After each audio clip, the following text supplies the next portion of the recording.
The Senate will come to order. Will the clerk please call the roll? Bridges, Buckner, Coleman, Cook, Quorum. Excused. Danielson, Donovan, Finberg, Fields, Gardner, Janal, Gonzalez, Hanson, Heisey, Holbert, Hawkins Lewis, Morning. Kirkmeyer, Colker, Lee, Liston, Lundeen, Moreno. Pedersen. Here. Piola.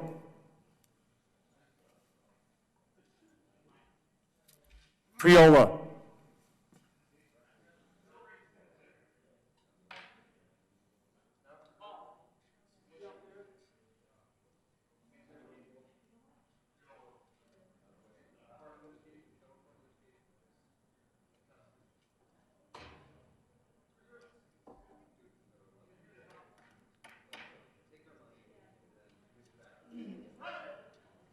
Rankin. Rodriguez. Scott. Here. Simpson. Smallwood. Excused. Sonnenberg. Story. Winter. Woodward. Senzinger. Mr. President. Here. The morning roll call is 33 present, 0 absent, 2 excused. We have a quorum. Would the good senator from Aurora please lead us in the Pledge of Allegiance? On this Friday, would you please join me for the Pledge of Allegiance? I pledge allegiance to the flag of the United States of America and to the republic for which it stands, one nation under God, indivisible, with liberty and justice for all. Approval of the journal. Sir Coleman. Thank you, Mr. President. I move that the reading of the journal Thursday, April 8th, 2021 be dispensed with and that the journal be approved as corrected by the Secretary. You have heard the motion. All those in favor say aye. All those opposed, no. The ayes have it, and the motion is adopted. Senate Services. April 9th, correctly in girls, Senate Bill 205, 206, 207, 208, 209, 210, 211, 212, 213, 214, 215, 216, 217, 218, 219, 220, 221, 222, 223, 224, 225, 226, 227, 228. Correctly reading girls, Senate Bill 191, correctly revised House Bills 1097, 1102, 1152, 1154, 1177. Correctly re-revised House Bill 1052, correctly enrolled Senate Bill 145, Senate Joint Resolution 7. Senate Joint Resolutions 8, 9, 10, 11, 12, 13, 14, and 15. Committee reports. April 7th, corrected report. Mr. President, the Committee on Health and Human Services has had on consideration, has had a hearing on the following appointments, and recommends that the appointments be placed in the consent calendar and confirmed. Members of the Colorado Children's Trust Fund Board for terms expiring November 7, 2023. Deborah J. Kenny of Larkspur, Colorado, to serve as a member with knowledge of child abuse prevention, reappointed. Heather Ann Meyer of Fort Collins, Colorado, to serve as a patient representative, reappointed. Third reading of bills, consent calendar. Will the clerk please read all the bills listed on the consent calendar? Senate Bill 206 by Senators Moreno and Representative McCluskey concerning the continuous appropriation of money in the Educator Licensure Cash Fund. Senate Bill 207 by Senators Moreno and Rankin and Representative Herod concerning the transfer of $100 million from the Marijuana Tax Cash Fund to the Public School Capital Construction Assistance Funds and in connection with making an appropriation. Senate Bill 209 by Senators Rankin and Representative McCluskey concerning the transfer of general fund to the balances from repealed cash funds. Senate Bill 210 by Senators Hansen and Representative Ransom concerning expanding the definition of electronic monitoring services to include remote supports for the home and community-based services waiver for the elderly, blind, and disabled. Senate Bill 212 by Senators Moreno and Representative McCluskey concerning aligning primary care payments with the Colorado Medical Assistance Act to maximize federal funds and in connection therewith identifying anticipated federal funds. Senate Bill 213 by Senators Moreno and Representative McCluskey concerning the increased money received due to the Federal Family First Coronavirus Response Act and in connection therewith making and reducing appropriations. Senate Bill 214 by Senators Hansen, Representative McCluskey concerning state payments to licensed hospice facilities for residential care provided to certain persons enrolled in the medical assistance program and in connection therewith making an appropriation. Senate Bill 216 by Senators Rankin and Representative Herod concerning the Colorado Commission for the Deaf, Hard of Hearing, and Deaf Blind and in connection therewith providing auxiliary services in rural areas of the state for persons who are deaf, hard of hearing, or deaf-blind, and removing the requirement that a not-for-profit entity must be a community-based organization to be eligible for money to apply for the Commission for Grant money. Senate Bill 217 by Senators Hansen and Rankin and Representatives Herod and McCluskey concerning adjusting the contract for market rate study of provider rates for the Colorado Child Care Assistance Program from annually to every 3 years and in connection therewith reducing an appropriation. Senate Bill 220 by Senators Hansen and Rankin, Representative Harrod, concerning the stabilization of revenue in the severance tax operation fund by returning money that was transferred to natural resources and energy grant programs. Senate Bill 221 by Senators Hansen and Rankin and Representative McCluskey, concerning projects under the Forest Restoration and Wildlife Risk Mitigation Grant Program. Senate Bill 226 by Senators Moreno and Representative McCluskey, concerning an increase in the general fund reserve. Senate Bill 227 by Senators Moreno and Rankin, Representative Ransom, concerning the state emergency reserve and in connection therewith designating the state emergency reserve for the 2021-22 state fiscal year, creating the state emergency reserve cash fund and requiring reimbursements for expenditures from a fund that is designated as part of the state emergency reserve to be returned to the fund. House Bill 1177 by Representatives Valdez D. and Lynch and Senators Moreno and Woodward, concerning the inclusion of use tax exemptions for certain existing sales tax exemptions in order to make the exemptions compatible with fundamental principles of sales and use tax. House Bill 1152 by Representatives Valdez D. and Lynch and Senators Kirkmeyer and Zenziger, concerning the repeal of statutes related to the obsolete Capitol Dome restoration problem. House Bill 1154 by Representatives Lynch and Valdez D. and Senators Moreno, concerning the elimination of obsolete provisions of the Child Care Contribution State Income Tax Credit. Mr. Majority Leader. Thank you, Mr. President. I move for the passage of all the bills on the third reading of the bill's consent calendar, which includes Senate Bills 206, 207, 209, 210, 212, 213, 214, 216, 217, 220, 221, 226, 227, House Bill 1177, House Bill 1152, and House Bill 1154. Is there any discussion on any of the bills? Seeing none, the motion is for the passage of the bills on the third reading of Bill's consent calendar. Are there any no votes on any of the bills on the third reading of Bill's consent calendar? Senator Lundin. Thank you, Mr. President. I request that I be recorded as a no vote on Senate Bill 227. Senator Lundin will be recorded as no vote on Senate Bill 227.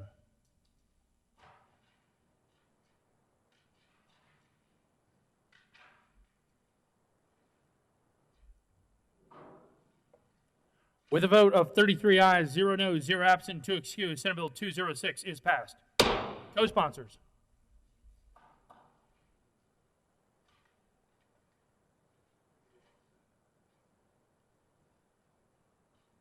With a vote of 33 ayes, 0 noes, 0 absent, and 2 excused, Senate Bill 207 is passed. Co-sponsors. Senators Donovan, Woodward, Heisey, Senzinger, Gonzalez, Lee, Bridges, the Majority Leader, Liston, Kirkmeyer, Priola, Kolker, Story, Scott, Lundin, Hawkins Lewis, Pedersen. Please add the President and Senator Sonnenberg.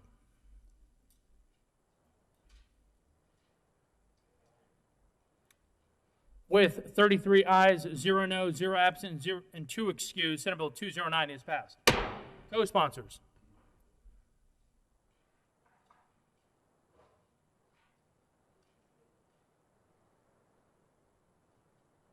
With a vote of 33 ayes, 0 noes, 0 absent, and 2 excused, Senate Bill 210 is passed.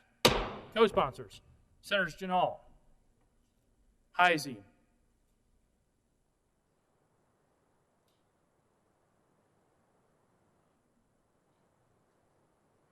Pedersen, Kolker, Zenzinger,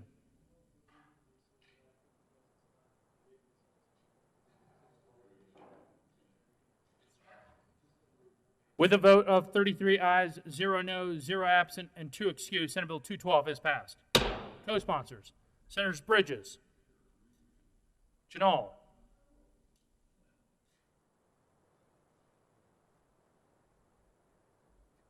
Pedersen, Priola, Buckner,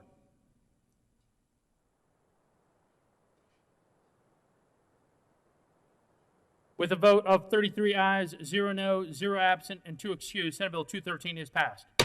Co-sponsors.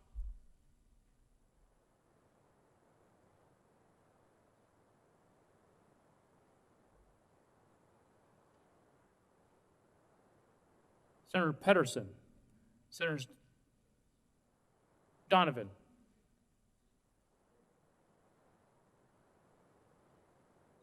With a vote of 33 ayes, 0 no, 0 absent, and 2 excused, Senate Bill 214 is passed. Co-sponsors, Senators Janal,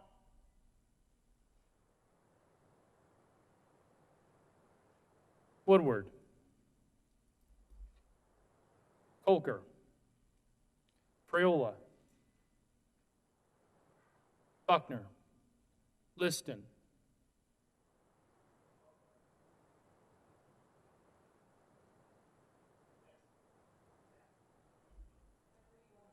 with a vote of 33 ayes, 0 no, 0 absent, and 2 excused, Senate Bill 216 is passed. Co-sponsors, Senators Donovan, Janal, Simpson, Colker, Zenzinger, Buckner, Lundin, Kirkmeyer, Priola, Pedersen, the Minority Leader, Story,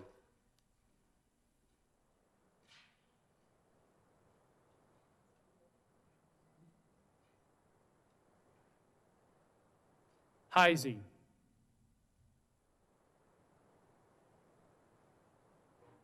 Sonnenberg, Woodward. Please add the President.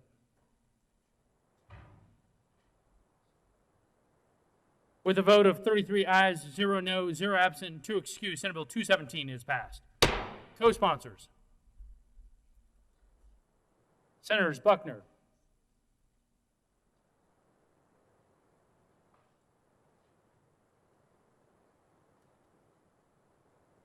Gonzalez,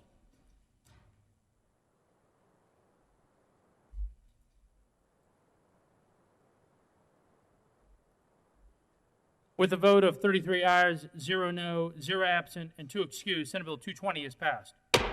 Co-sponsors, Senators Donovan, Simpson, Priola,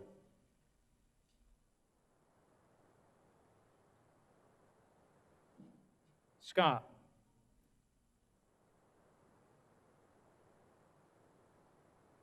Kirkmeyer, Priola, Woodward,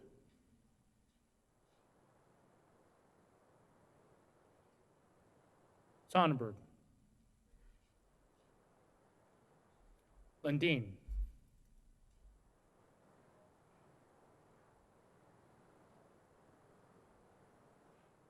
with a vote of 33 ayes, 0 no, 0 absent, 2 excused, Senate Bill 221 is passed.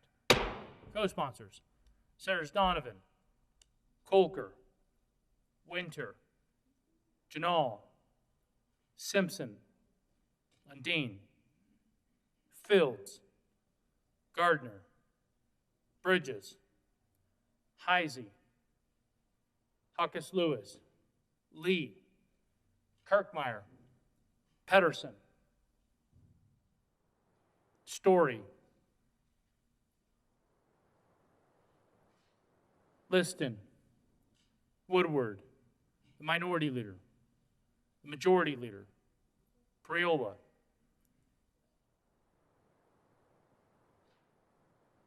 please add the President.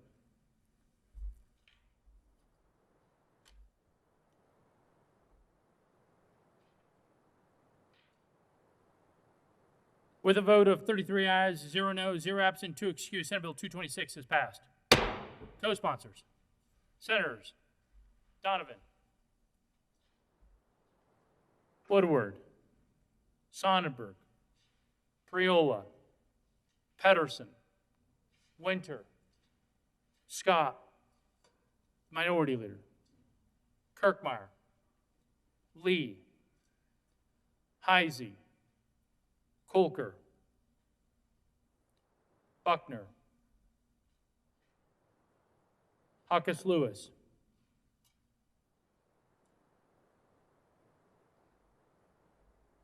please add the President.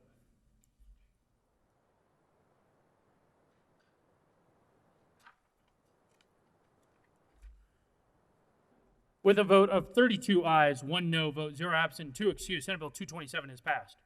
Co-sponsors,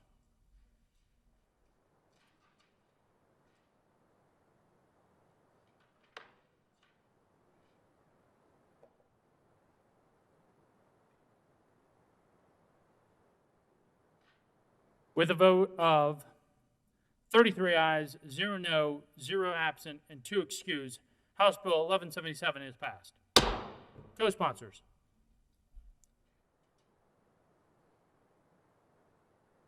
Senators Kirkmeyer,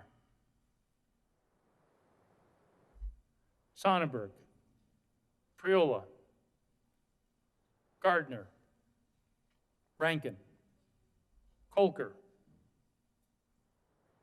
Scott,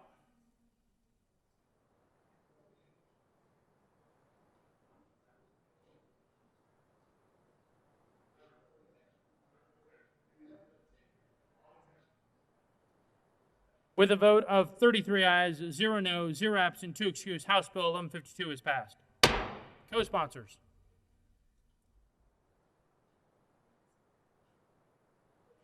Senators Sonnenberg, Priola, Rankin, Liston,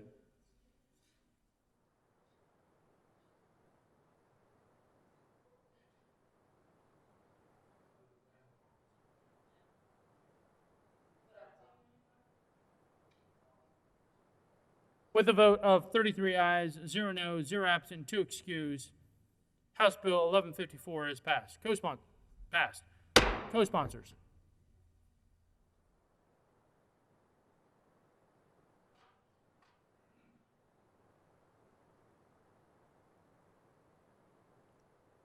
Third reading of bills, final passage.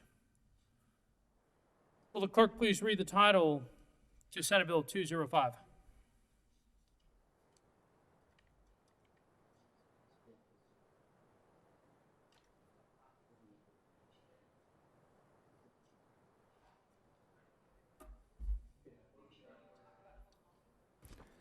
Senate Bill 205 by Senators Moreno, Representative McCluskey, concerning the provision for payment of the expense of executive, legislative, and judicial departments of the state of Colorado and of its agencies and institutions for and during the fiscal year beginning July 1st, 2021, except as otherwise noted. You're good. Senator Moreno. Thank you, Mr. President. I move Senate Bill 205 on third reading and final passage. And ask permission for a third reading amendment.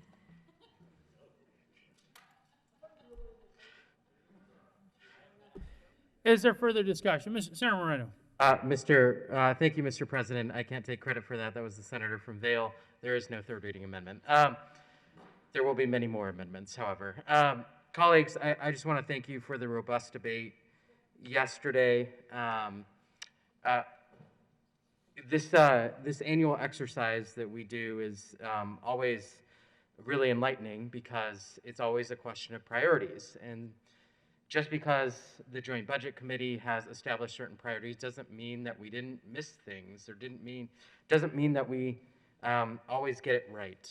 And the budget on second reading is an opportunity for you all to weigh in, and I really value that process. I value that the perspectives that you share, the priorities that you share for spending in our state, because the budget belongs to all of us.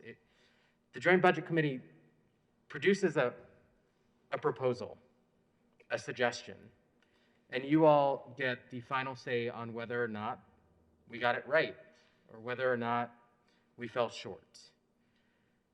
Colleagues, Senate Bill 205 is probably the most in my career. I've done not as many budgets as the senator from Carbondale, but I think this is my fifth. This is where I think we got it right. When we were last year in the midst of historic budget reductions and cuts, there were decisions that we had to make that we would have never otherwise made in any other circumstance. And with this budget, we are restoring those awful decisions that we had to make.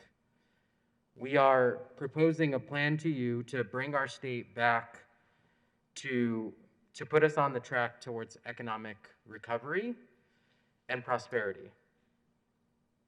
I know many of you have fought hard over the course of your careers to create programs that address the needs and concerns of your constituents.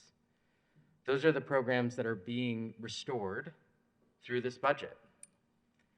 So rather than directing funds elsewhere, we instead held to what the legislature had set out as its priority, the programs that it had established over the years. So colleagues, this is a budget that restores those reductions, but at the same time prepares us for a fairly uncertain economic future. Revenues are projected to increase. We're grateful for that. But there are still risks to the budget, which we well established during second reading. That's why a healthy reserve is necessary. That's why not overcommitting ourselves to ongoing spending is necessary. I want to thank the really incredible committee that I have. Really thoughtful, really smart, really dedicated people that have worked over the last 5 months to put the package together that you see before you today. And obviously, the Joint Budget Committee staff who work tirelessly. Someone described it to me the other day that, and I hadn't ever thought of it in these terms. In the course of the last year, we've essentially produced 4 budgets. The budget that we had originally proposed that was withdrawn due to the COVID pandemic, the budget that was necessary because of the reductions that were specified, the budget for special session, and then this one that you see before you today. That is unheard of. And I suspect, colleagues, there will be even one more budget that we will complete, at least in part, before we depart this legislative session. So it is an exciting time for our state. It's a challenging time. But colleagues, you couldn't ask for a better team to help navigate these waters, to help advise the legislature on the best fiscal decisions. The JBC and its staff are unlike any other professionals I've worked with in my career in elected office of over a decade now. So just want to extend my thanks, want to extend my appreciation to our colleagues for a very robust debate yesterday, and encourage your aye vote on Senate Bill 205. Further discussion. Senator Rankin. Thank you, Mr. President. As usual, our chairman is an articulate spokesman for the budget and for the process. So I'll just take a few minutes to do some thank yous.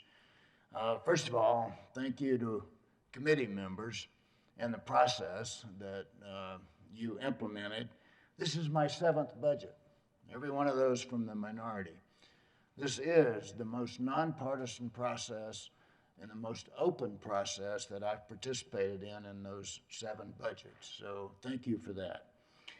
Secondly, thank you to our staff. You know, the Joint Budget Committee staff is invisible to most of you, but we get to be very close over our process starting in November.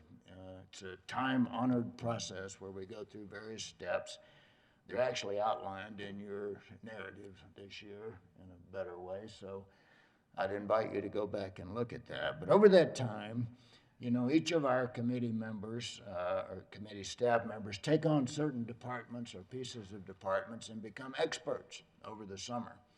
And they come to us with a wealth of knowledge. It's really hard to capture words that describe that staff. And, you know, I have a sordid history of being corporate CEO in a couple of different corporations, and I've worked with a lot of staff people. These people really are exemplary. They're just above average in their dedication. They're smart.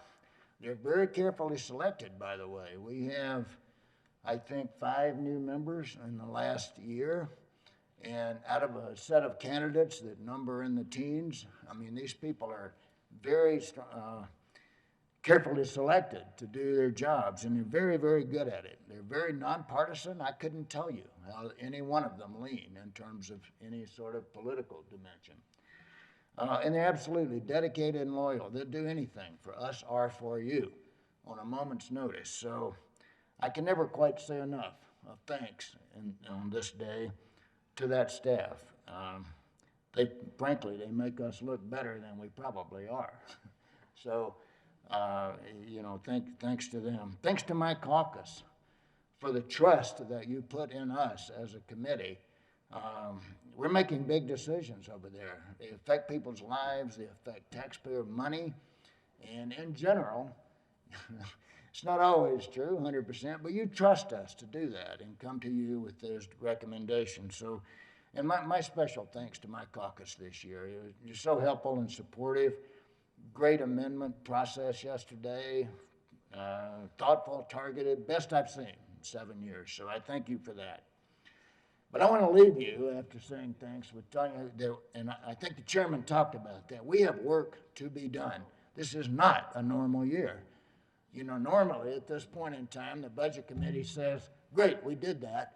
Let's go think about a few other of our interest and bills. We can't do that this year. We've got $800 million of stimulus bills on the docket that we all need to talk about, debate, and very carefully allocate money to. And then we have looming $4 billion of federal money that I believe will be appropriated through the legislature. That's certainly been my intent or hope and advocacy. So, we've never had a year like that. So I just caution us that we have work to be done this year, and the chairman mentioned that, and I want to mention it again. So again, thank you to everyone your support to the Joint Budget Committee, to the Joint Budget Committee staff, and especially to the leadership of Chairman Marino this year. It's just been an outstanding process and year. Thank you. Senator Lundin. Thank you very much, Mr. President. I also offer my commendation, gratitude, and comments of complete support for the fact that there has been a difficult process led by very capable people to a very good end. I'm in this odd spot where we get down to this point where we have a binary choice in our lives as legislators. You get to vote yes or no.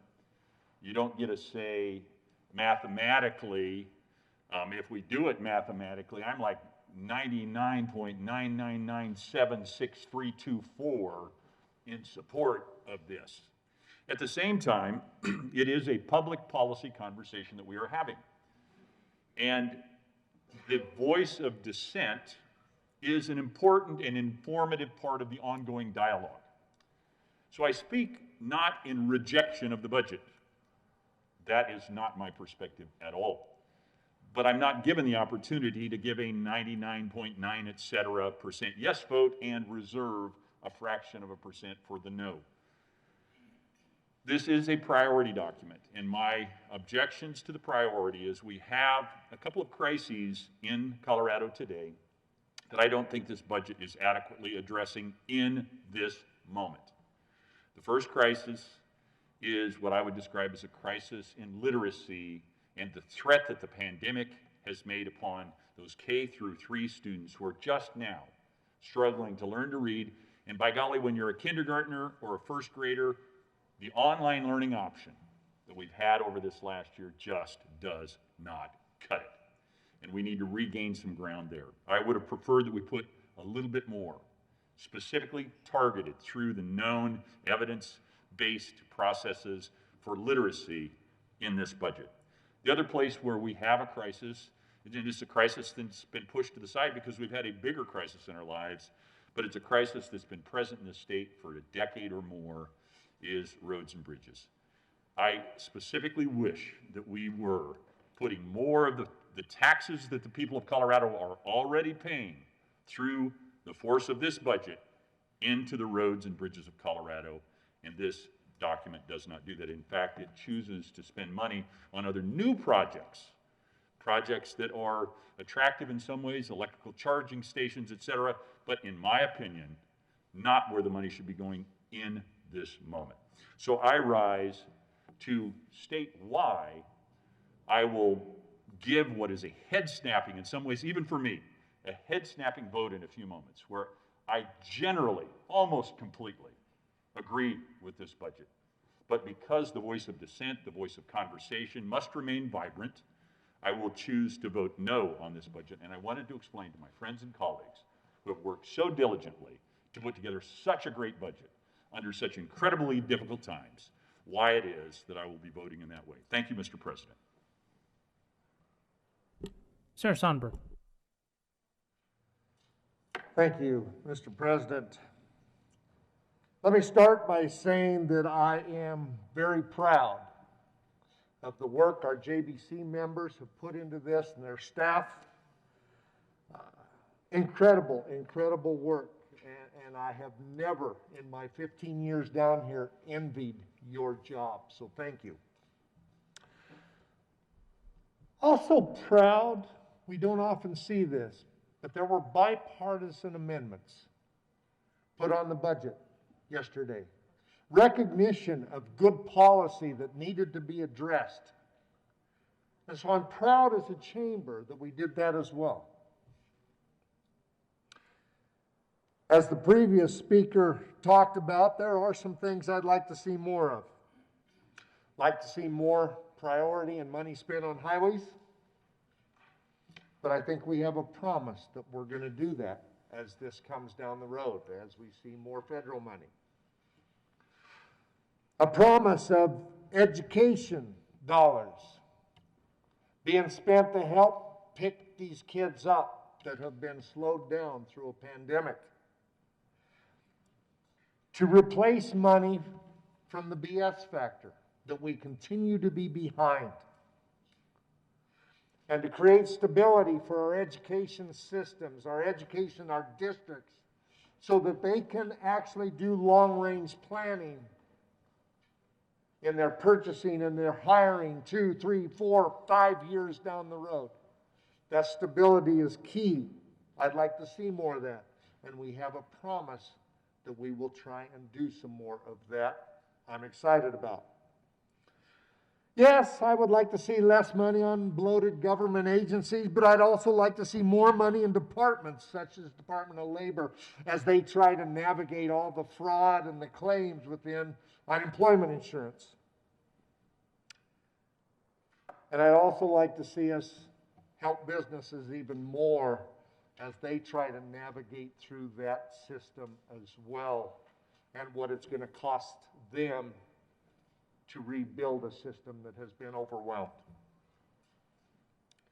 So what is good? In all my years when we have swept funds, we've never paid them back.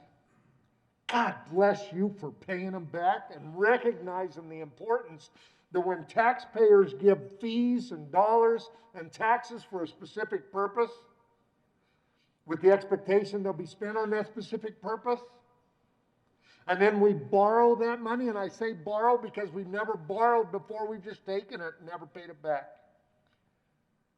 This budget does that. This budget increases reserves so we can plan ahead. So if we have some sort of devastating financial crisis again, we have some way to fall back on. Increasing those reserves rather than spending them is a high point for me. You have thought about and protected much of the future with those reserves in a number of different places. Reserves here, reserves there. There's a whole slew of those reserves. I'm proud of the work that you guys did there. Now, I don't vote for many budgets. In 15 years, I don't know how many budgets I voted for. But I can tell you today, I'm going to vote for this one. The bipartisan work, I am impressed and honored to be a part of this process and this discussion. Thank you for all the work you do. I look forward to fulfilling those discussions we had on highways and education and how we move forward. Ladies and gentlemen, I'm honored to be a yes on this bill today. Senator Moreno. Thank you, Mr. President. I wonder if a motion to close debate before the senator from Sterling changes his mind might be in order.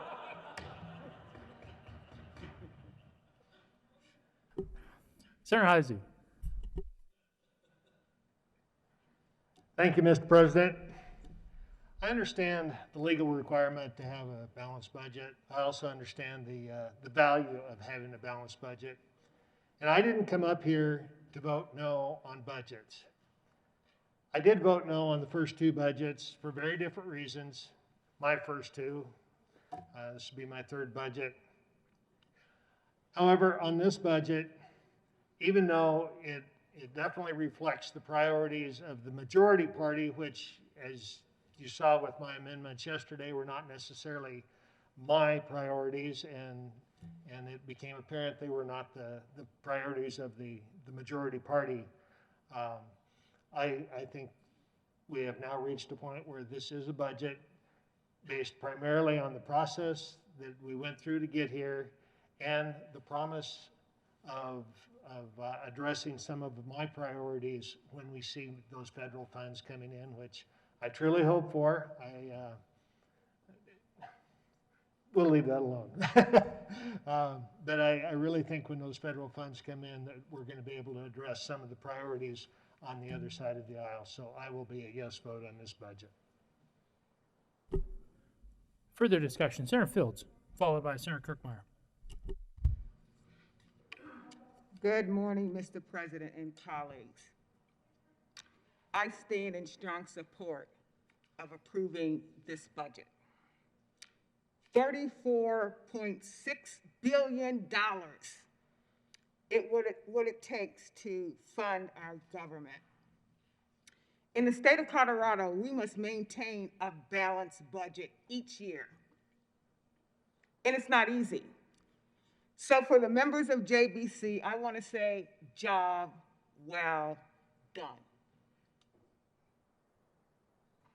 When I was at home during the 5 months that you guys were having these ongoing hearings as it relates to presentation in reference to operating our budget, healthcare, higher education, human services, correction, judicial, K through 12. You sat through all of those hearings and you determine how to allocate resources to fund our government based on the amount of taxes and revenue that we collected. Job well done. I don't know if I could have done that because I don't have billions in my bank account. So it takes a very special skill set to be able to manage billions of dollars for the state of Colorado. It takes diligence, it takes calculations, it takes integrity in reference to how we fund some programs. You give a little bit of money here, you give a little money there. It's not easy to make those decisions for the state of Colorado. So I cannot be critical because I was able to participate in some of the hearings, but not all of the hearings, as it relates to budgeting skills that it takes. So I'm just here to just let you know that I support the basic logic that you used to fund the state of Colorado and all of our services. What you've done for the state to fund us as it passes this chamber and it goes over to the next, I just want you to know that I appreciate all that you have done, and I believe it is a job well done.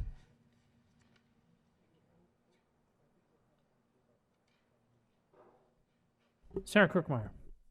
Thank you, Mr. President. And I too would like to thank the Joint Budget Committee members and our staff for everything that they have worked through to put together a budget that is not everything that I would like for it to be, But, in my 20 years as a county commissioner, we've slugged it out a lot harder than we did yesterday. And that's what yesterday was about for me, is really having the opportunity to have our voices heard on how we think the direction should be going with regard to the budget in the state of Colorado. I still believe that we should be looking at what our priorities are, what our citizens are telling us their priorities are. I still believe that we as a state should be putting more money of our money into transportation, into roads and bridges, into transit, into the whole entire multimodal transportation system. But today, after having our opportunity and having the opportunity to have our voices heard and having a vote done, I think it's time as a chamber that we come together and say yes to a budget that we all fought on and we all fought for. We're all not going to like every bit of it, but I think it's time that we all say yes. So, thank you. Further discussion. Senator Coker. Thank you, Mr. President.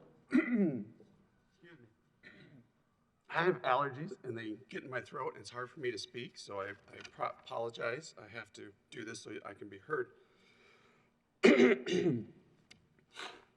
This is my first budget and hopefully the first of quite a few. And I want to thank everyone in the JBC for their hard work, for their hours and months of vetting the process, of the work that they've done to prioritize where that money should go. As many of you know, in my other job that I still work at, I'm a certified financial planner. My job is to work with families on budgeting and investing, and that's a lot easier than what they're doing here. This is hard work, and I can't express how much I appreciate what you've done. What I've learned so far in this process that we go through, so far on the bills that I've run, is that we meet with stakeholders. We meet with people both pro and against possibly our bills. And we work with those stakeholders to iron out differences. And we also work with each other in our caucus and on the other side of the aisle. That process, working with each other, goes to not only the co-sponsoring, but committees. And in those committees, we get questions, and we can get some tough questions, but we can also get some good ideas. And I'm working on a bill right now with a good senator from Alamosa where we're trying to work through those good ideas and see if we can come together and make our bill better. That's the process. It takes time. It's open to communication. And so my words today are words of caution. I am for this budget. I'm going to vote for it. But my words of caution are, when we come and we do these amendments, that we're not going through this whole process, this stakeholder process. Yes, I voted for a few of those amendments, but doing so may create unintended consequences by passing spending authority that hasn't been vetted, that hasn't worked with exactly how to spend that money, that hasn't gone through the stakeholders and bypassing that process. And I think that's very important. Now, I encourage an aye vote on this, but I just want us to be aware of those unintended consequences. Thank you. Further discussion.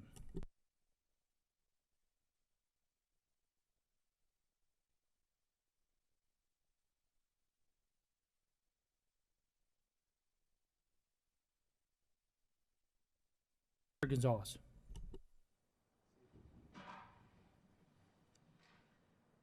Thank you, Mr. President. Budgets are moral documents. And I want to acknowledge the work that has happened both inside this building, as well as the work that's happened outside of it. I want to acknowledge the pain that communities across our state have felt. As of this morning, 6,294 Coloradans have lost their lives due to the pandemic.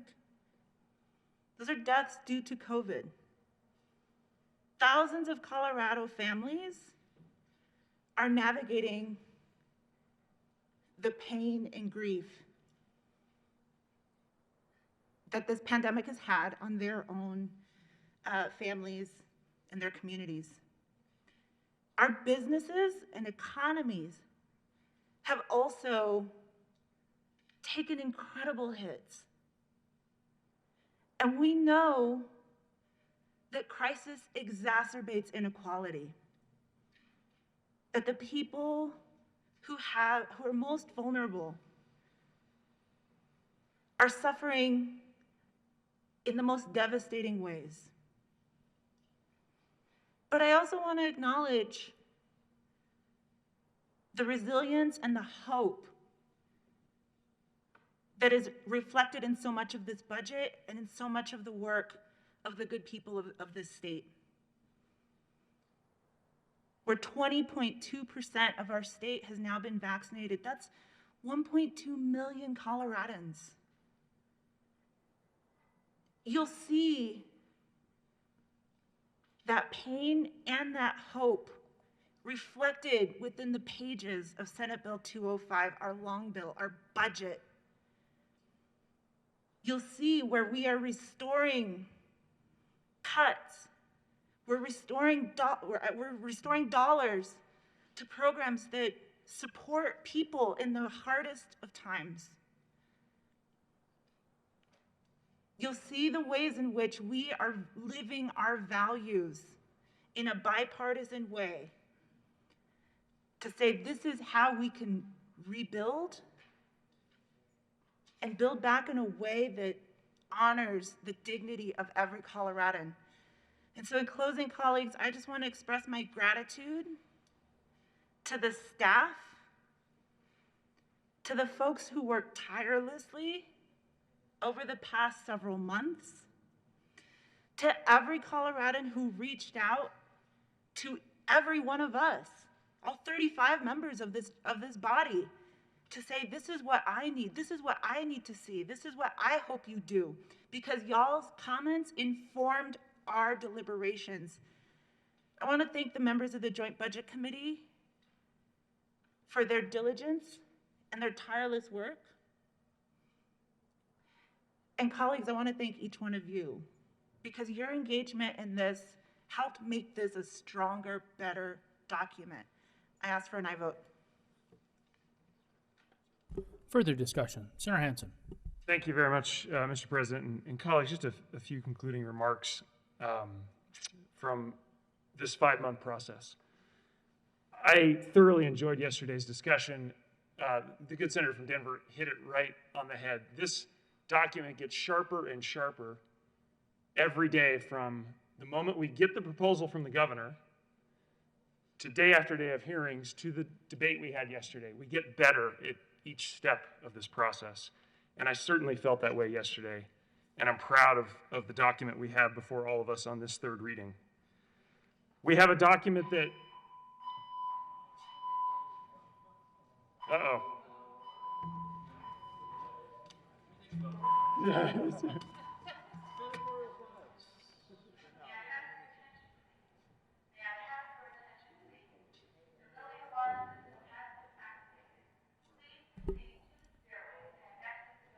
Members, stand by for an announcement. Listen to the announcement.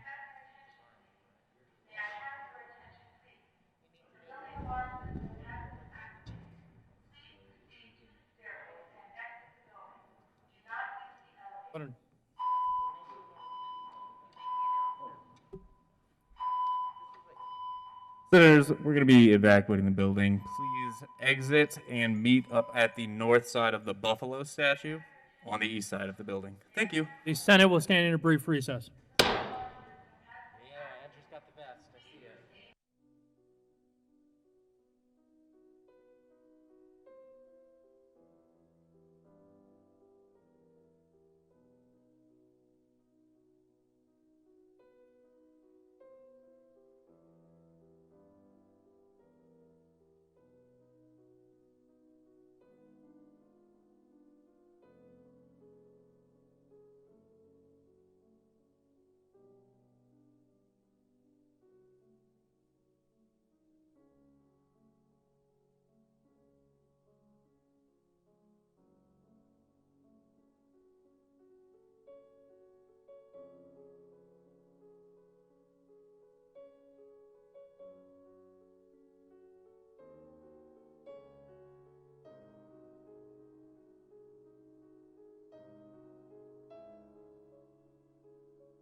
please be attentive to this important announcement from Mr. Carpenter.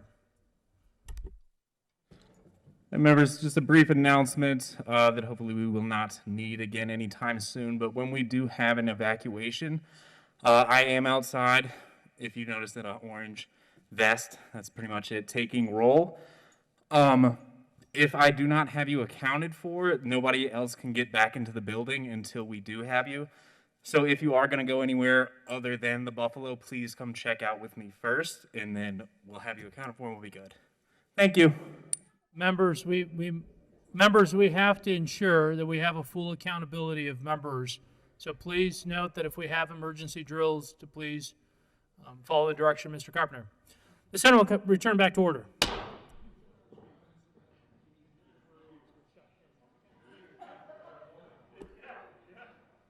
Continued discussion on Senate Bill 205. Senator Hansen's recognized. Thank you very much, Mr. President. And next time you want me to stop, please don't pull the fire alarm. Just politely ask. That's right. I am pleased to be back in front of you with a few final comments about Senate Bill 205. I left off with the idea that this budget gets better with every step in the process. It gets sharper every time each one of us picks it up and holds it to the grindstone. We did that yesterday, and we've come up with a budget that has left us in a very flexible position. We are ready for what comes next with this budget. Our retirees are ready for what comes next. We are protecting para with this budget. And we are, at the same time, and this may have been missed yesterday, we are strengthening our state's credit rating with this budget. Now, all of you that have a mortgage and have taken out loans know how important that can be, and for a state it is doubly so. We have adequate reserves. We have taken care of future para liabilities in this budget, and it will have a positive effect on the credit rating of the state of Colorado, which will save us even more money in future years. My final thought is that this budget displays our responsibility to govern. We have done that collectively. We have done that in a bipartisan way. So pleased to hear the comments this morning on both sides of the aisle and our reflections on 205. We have taken up that responsibility. We have demonstrated our moral priorities in this budget, and I believe we have delivered for this state. The final thing to say is on a more personal note. I have two young boys at home, 12 and 14, and they've often asked me, Dad, why are you still at the Capitol? Why do you have to be there till late on a December night, on a January night? And then I explained, well, sons, I'm helping to spend about $1 billion a day right now. Does that give me any grace? No, not a smidge. So I want to say thank you to my wife, to my sons, for their patience, for their fortitude, and allowing us to do these jobs. And let us all hug our families tonight, thank our loved ones. Long hours, for sure, intense discussions, for sure, but a lot of extra help from our families to get this job done. So I thank our chair. I thank my good friend from Carbondale. It has been a wonderful journey these last 5 months, and I'm proud of what we have brought before this body. I ask for a yes vote on 205. Mr. Minority Leader. Thank you, Mr. President. Each year, especially those of us in leadership, come here and offer a list of thanks. This year, that shouldn't just be taken as ceremonial or expected. I enjoy self-deprecating humor. If I can't make fun of myself, I shouldn't make fun of anybody else, and I'd rather make fun of, I enjoy making fun of myself. In that spirit, I teasingly cautioned Director Campman of the Joint Budget Committee that she was only going to get one chance to get a budget right this year. Then in her first year, she got to do it twice, but not this year. That's humor. Director Campman came into that role. Her predecessor had been there for years. She stepped into that role and was immediately confronted with the COVID pandemic. She and her staff and the members of the Joint Budget Committee prepared a budget. They were well into that process. And then COVID hit. And then they had to start all over again. And they did it. The budget projections, the revenue projections from the governor's office and Ledge Council guessed at a decrease of revenue off of the proposed budget of about $3.5 billion. And one of the most frustrating things that happened last year, and it was a frustrating year, was right after we adjourned in June, I received an email from, I'm sure, a well-intentioned advocate here in Colorado, a constituent, who said in the email, cut expenses before raising taxes. Wow. The Joint Budget Committee cut some $3.5 billion out of what was projected, what was proposed. It's hard to come up with the accurate number because that was an estimate. We didn't know how much there would be. But $3.5 billion out of a $30+ billion budget? No. $3.5 billion out of a projected $12 billion in tax revenue. That's, round numbers, a third of tax revenue spending. We do that because our Constitution requires it, not because of the fortitude, the backbone, the accountability of legislators. But I want to say thank you to the members of the Joint Budget Committee last year for having fortitude and backbone and having to do what the Constitution required. Thank you to Director Campman and all the staff at Joint Budget Committee for a tremendous amount of work over the past year and for producing what I believe to be really the best budget I've seen. Thank you to the members of the Joint Budget Committee who worked through this incredible shift, this turnaround. We thought we would be down some $3.5 billion, and it turns out we weren't. What great news. But as the good senator from Denver and I shared in a conversation, the member of the Joint Budget Committee, times are harder for the members of the Joint Budget Committee when we have more revenue than they are when we have less. It's easier to just say, no, we can't, than it is to say, yes, we're going to do this, but not that. So thank you to the members of the Joint Budget Committee. The senator from Carbondale, proud to work with you and really grateful for all of the work that you've done this year, throughout the past year and all your years on the Joint Budget Committee.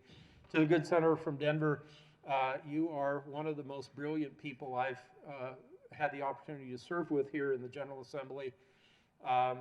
Grateful to have your intellect on the Joint Budget Committee. On a more personal level, to the good senator from Commerce City, I think we've had the opportunity to serve in the General Assembly together for 9 years.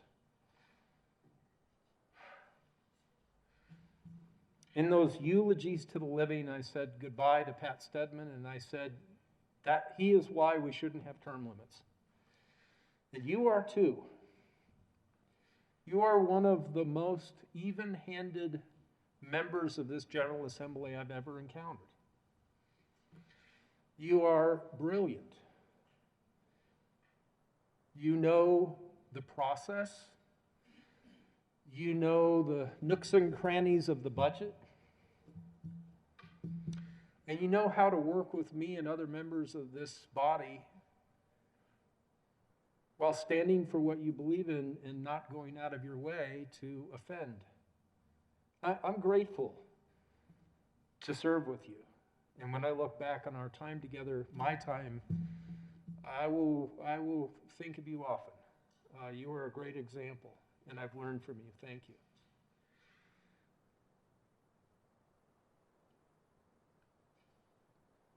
Out of the desire for me to have humor, I hope you're not chairman next time, but if you are, I know the state will be in good hands.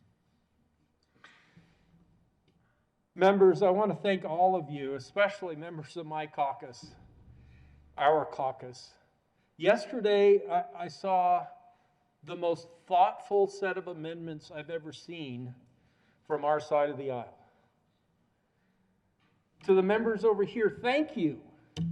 Yesterday, I saw more cooperation on budget amendments than I've seen in the prior 10 times I've done this.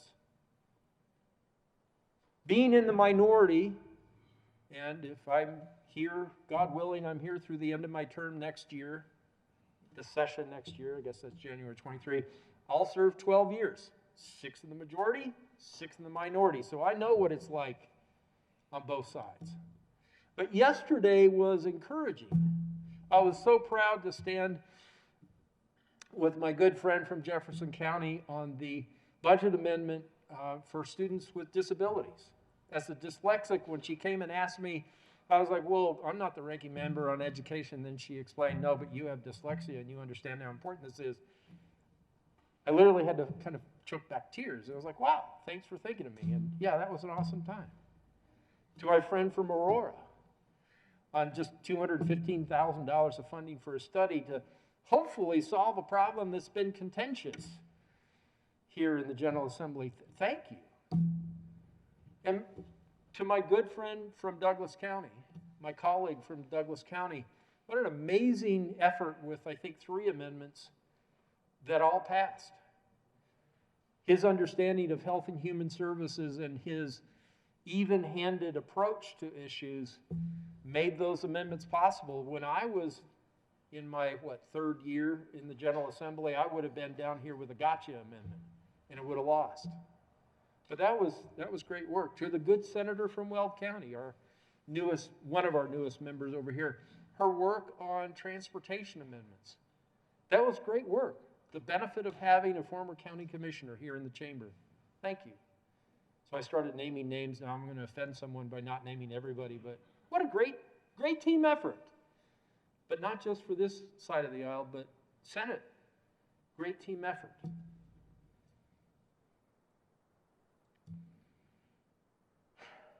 I guess I would have thought when I ran for office in 2010 that I would just probably vote no on all the budgets. I think I've related before, we were laughing about it back here in the corner. I was in the majority in 12, and it was the first Republican budget in 6 years, and it passed the House 64-1, and I was the one. So I know how to vote no. If you need to vote no on this budget today, if you have a reason to do that, that's fine. The whip for our caucus that year came and said that somehow I had violated the Constitution, that the Constitution required 1 bill to pass each year, and that was the budget. No, the Constitution doesn't require you to vote yes or no on this budget. It certainly doesn't require one choice, a choice of one. You don't have to vote yes. If you have a reason to vote no, I won't question you like I was that day. But I'm here to tell you, I'm proud to support the members of our Joint Budget Committee, the cooperative work that we had yesterday, and I'll be a yes vote. Mr. President, well done. Mr. Majority Leader, well done. Mr. Chairman, outstanding job. And to all the members of the Joint Budget Committee, thank you for giving so much of your life over the past 5-6 months and taking from your families. I know what that's like. But thank you. I ask for an aye vote on Senate Bill 205. Further discussion, Mr. Majority Leader. Thank you, Mr. President. I echo everything that's been said. I won't belabor this. I think the Joint Budget Committee obviously put an immense amount of time and work and energy into this budget that we are voting on today. I also want to take a quick step back, and it's been referenced, but the reason we are in the position we are today is because of last year's Joint Budget Committee and their thoughtfulness, and the staff and the work and the debates that went into making sure that what we did was responsible, and that what we did was the right thing, not just for that year, but looking ahead. And this year's Joint Budget Committee is paying that forward, and I hope next year, we will be able to say the same thing, that we made the right decisions, and that's why we're going to continue to be in a better position place than many states as we come out of this crisis and this economic downturn. It was said that a budget probably is more difficult at times when you have money to spend, because you have to pick favorites. You have to prioritize. I can't imagine the amount of decisions that had to go into this budget over the last several months, but thank you for making those hard decisions so we can, generally speaking, make just a handful on second reading and trust that you made a lot of the right decisions to get us to that point. But I do want to say, yes, we should pat ourselves on the back. We should congratulate ourselves. We should be proud of this budget. There's a lot of good in it. We are correcting many of the unfortunate decisions that we had to make last year, but we're only in a position to be able to correct them because of those tough decisions last year. But we're not out of the woods yet, and I think we've heard that from our Joint Budget Committee over the last several weeks.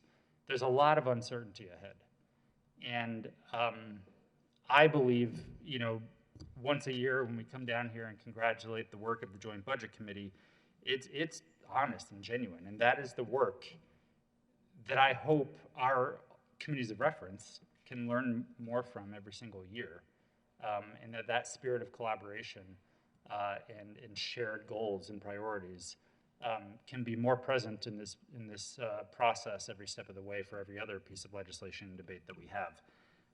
But the decisions that were made by the Joint Budget Committee this year, I commend them because we are restoring the negative factor to where it was. We are restoring a lot of the sweeps that we unfortunately had to make. We are doing the right things.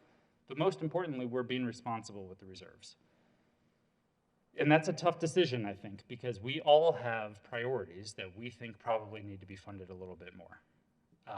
But I just urge this body, the experts on the Joint Budget Committee, and all of us to really think long and hard over the remainder of this session on how we move forward, how we spend federal dollars, how we prioritize our spending. Because yes, it will have an impact in the short term on this year's budget, but the most important thing we can do is think about the following year's budget and the one after that. And we know there is uncertainty in the decisions. Like we learned this year, we're in a position that we are because of last year's decisions.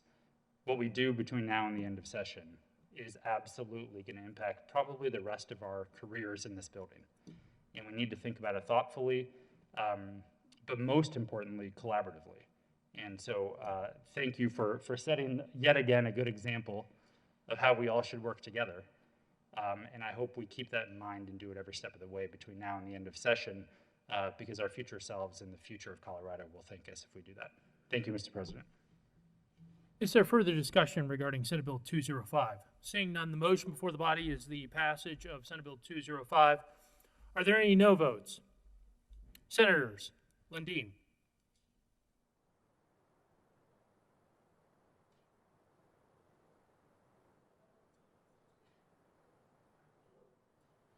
with 32 aye votes, 1 no vote, 0 absent, and 2 excused, Senate Bill 205 has passed. Co-sponsors. Mr. Minority Leader, Senator Simpson, Priola, Bridges, Colker, Gonzalez, Janal, Story, Coleman, Lee, Hawkes Lewis, Pedersen, Winter, Buckner, Fields. Majority Leader.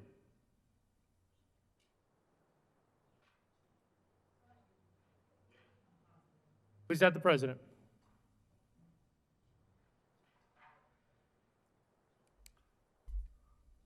Please read the title to Senate Bill 211. Senate Bill 211 by Senators Moreno and Representative Herod concerning the removal of certain measures related to reduction of adult dental benefit enacted in House Bill 2013-61 and in connection therewith making an appropriation. Senator Moreno. Thank you, Mr. President. I move Senate Bill 211 on third reading and final passage. Is there further discussion? Seeing none, the motion before the body is the passage of Senate Bill 211 on third reading and final passage. Are there any no votes?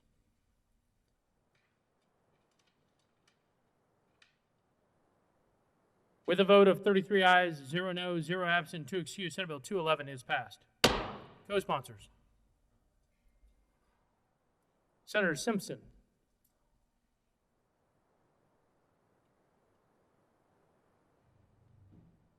Will the clerk please read the title of Senate Bill 215? Senate Bill 215 by Senators Hansen and Rankin, Representatives Harrod and McCluskey, concerning the use of open educational resources at public institutions of higher education and in connection therewith making an appropriation. Senator Hansen. Thank you, Mr. President. I move Senate Bill 215 on third reading and final passage. Is there further discussion? Seeing none, the motion before the body is the passage of Senate Bill 215 on third reading and final passage. Are there any no votes?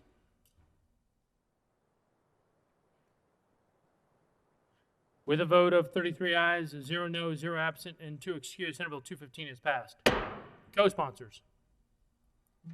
Senators Story, Senzinger, Buckner, Huckes Lewis, Pedersen, Fields, Gonzalez, Janal, Lee.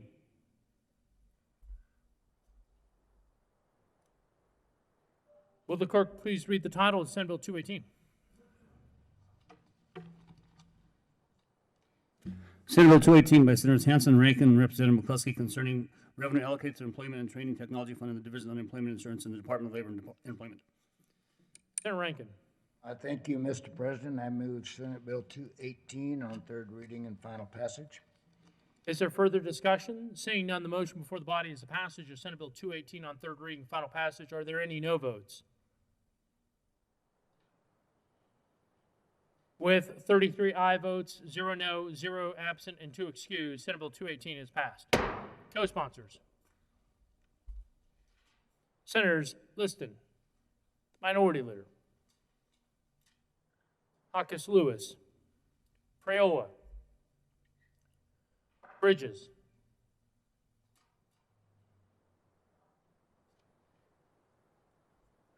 will the clerk please read the title of Senate Bill 219? Senate Bill 219 by Senator Rankin, Representative McCluskey, concerning the manner in which money is appropriated from the Colorado Avalanche Information Center Fund. Senator Rankin. Thank you, Mr. President. I move Senate Bill 219 on third reading and final passage. Is there any discussion? Senator Sonnenberg. Thank you, Mr. President. I wanted to briefly explain why I am going to be a no on Senate Bill 219. It's nothing to do with the avalanche process as we deal with it. This is a continuous appropriation, means that we won't see it, that we don't have oversight over it. I would urge you to think about that and vote no on any continuous appropriation. I think Joint Budget Committee does an excellent job of reviewing this each and every year, and they should continue to do so. Ask for a no vote. Senator Rankin. Well, I thank the senator for bringing that issue to light. We, on the Joint Budget Committee, have become very resistant to any continuous appropriation with rare exceptions. This is one of those because of the overlapping seasonal nature of the activities, so urge a yes vote. Having no further discussion, the motion before the body is the passage of Senate Bill 219 on third reading and final passage. Are there any no votes? Senator Sonnenberg. Senator Lundeen.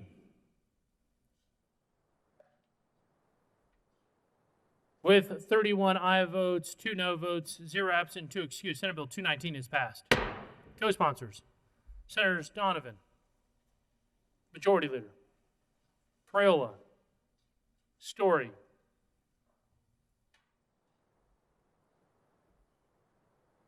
will the clerk please read the title of Senate Bill 222? Senate Bill 222 by Senator Rankin, Representative Ransom, concerning the repeal of the state recovery audit program in connection therewith reducing an appropriation. Senator Rankin. Thank you, Mr. President. I move Senate Bill 222 on third reading and final passage. Is there further discussion? Senator Sonnenberg. Thank you, Mr. President. This is another one I am going to be a no on, and I want to tell you why. We are doing away with the program that actually makes sure that our vendors are accountable to the state.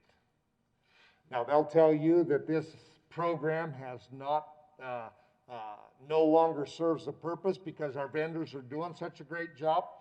What I will tell you is if you do away with a program like this, then we don't have that oversight. We won't know if our vendors are actually doing the correct job. Will it cost us money to make sure they're doing the right job? Yes, but I would say that is actually a role of government, is to make sure that our vendors are not taking advantage of the state. I would urge a no vote. Is there further discussion? Senator Rankin. Thank you, Mr. President. We discussed this at length with the department. They feel that this was not a cost-effective program, and they assured us that their internal controls, when they go through their procurement process, are adequate. Over the years, there have been very little detected by the audit that recovered funds, and so they felt it was a function that we no longer needed, so I ask for a yes vote. Is there further discussion? Seeing none, the motion before the body is the passage of Senate Bill 222 on third reading and final passage. Are there any no votes? Senators Heisey, Sonnenberg, Cook, Woodward, Lundin, Scott. With 27 aye votes, 6 no votes, 0 absent, 2 excused, Senate Bill 222 is passed. Co-sponsors.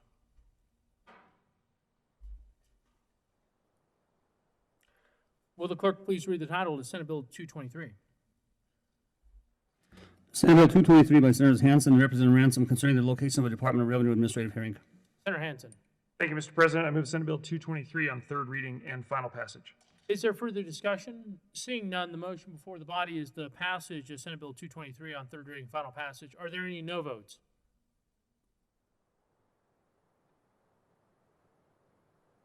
With 33 aye votes, 0 no votes, 0 absent, 2 excused, Senate Bill 223 is passed. Co-sponsors.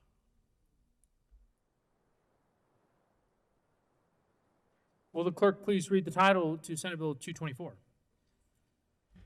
Senate Bill 224 by Senators Hansen and Representative Ransom concerning capital-related transfers of money. Senator Hansen. Thank you, Mr. President. I move Senate Bill 224 on third reading and final passage. Is there any discussion? Seeing none, the motion before the body is the passage of Senate Bill 224.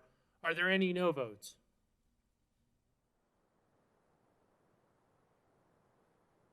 With a vote of 33 ayes, 0 no, 0 absent, 2 excused, Senate Bill 224 is passed. Co-sponsors. Senators Simpson,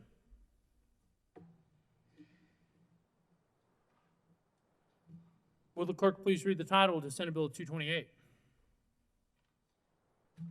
Senate Bill 228 by Senators Hansen, Moreno, and Representative McCluskey and Ransom concerning the creation of the parapayment cash fund to be used for future payments to the Public Employees Retirement Association and in connection therewith making an appropriation. Senator Moreno. Thank you, Mr. President. I move Senate Bill 228 on third reading and final passage. Is there further discussion?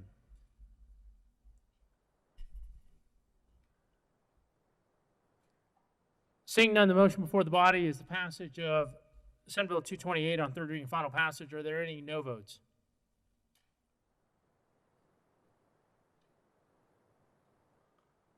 With a vote of 33 ayes, 0 no, 0 absent, 2 excused, Senate Bill 228 is passed. Co-sponsors.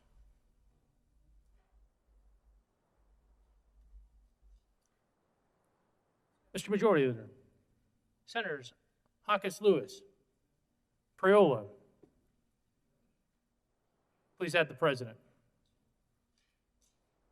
Senator Liston. This is co-sponsors on Senate Bill 228. Co-sponsors. Senators Fields, Senzinger, Lee, Winter, Story, Janal, Gonzalez, Buckner, Pedersen.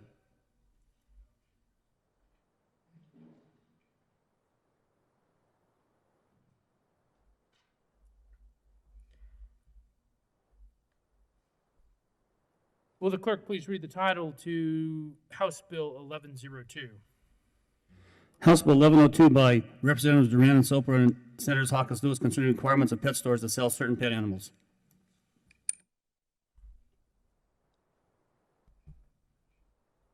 Senator Hawkins Lewis.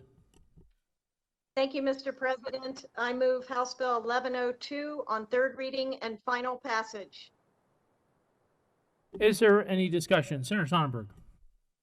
Thank you, Mr. President. Members, even though this bill has been amended, you need to understand that we have 13 pet stores. We will never, ever have more than 13 pet stores. This bill limits that. We will not. And if you won't have pet stores, what that means is you're going to have online sales that you don't control, that you don't have an idea over. I'm urging you to vote no on this. Our pet stores have done a very excellent job of making sure that consumers are very well of the animals that they sell, that they provide for the public service. I don't think we want to create a black market by eliminating pet stores. Ask for your no vote. Is there further discussion? Senator Hawkins Lewis. Thank you, Mr. President. I just want to be clear, this bill does not limit the number of pet stores in Colorado. It only has reporting requirements for the pet stores to list the breeders and where the supplies of the puppies and kittens come from. It does not limit the number of stores in Colorado. Thank you. Further discussion? Senator Liston. Thank you, Mr. President. Members, I too rise in opposition to this bill. I'm sure that the sponsor and the people are duly concerned about the well-being of our pets. But the two pet stores that are in Colorado Springs, if I'm not mistaken, both of them are in my district. I have personally visited them both, met with the owners, seen the facilities, seen the diligence that they go through to make sure that all of the pets that they handle, especially the cats and the dogs, literally, are well cared for, that they're acquired from reputable dealers, that they bend over backwards to make sure that people know and understand buying a pet is a real responsibility that not only occurs with the purchase of the pet from the store, but that the pet store also works with the new owners of the pets continuously. So it's not a one-time sale, it's a lifetime commitment from the pet store owners. They're not there just to take pets and run them in and out of the store. So with all due respect, I urge a no vote on House Bill 1106. Thank you. Is there further discussion? Senator Sonnenberg. Thank you, Mr. President, and thank you. I missed one of the amendments. Obviously, I was looking at the committee report. I was incorrect. We are no longer limited to the current number of licenses. So with respect to the sponsor of the bill, I apologize for saying the misinformation. With that said, members, the reporting requirements are not necessary. That's why I would still ask for a no vote. Is there further discussion on House Bill 1102? Seeing none, the motion before the body is the passage of House Bill 1102 on third reading and final passage. Are there any no votes? Senators Lundin, Sonnenberg, Scott, Gardner, Donovan, Simpson, Heisey, Liston, Kirkmeyer, Cook, Woodward, Priola, Rankin, Minority Leader. Fields.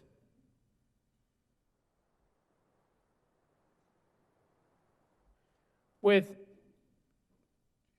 no votes on House Bill 1102. Gonzalez.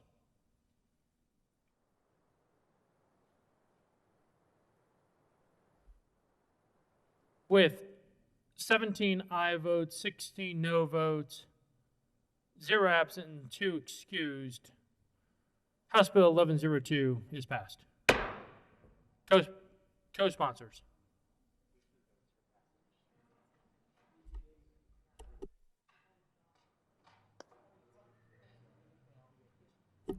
Correction, members. Correction. The vote is 17 aye votes, 16 no votes, 0 absent, 2 excused. House Bill 1102 is lost. Will the clerk please read the title? Mr. Majority Leader. Thank you, Mr. President. Having voted on the prevailing side.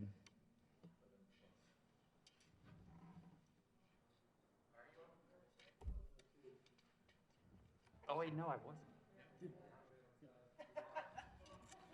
Having voted on the failing side, I just wanted to say thanks, Mr. President.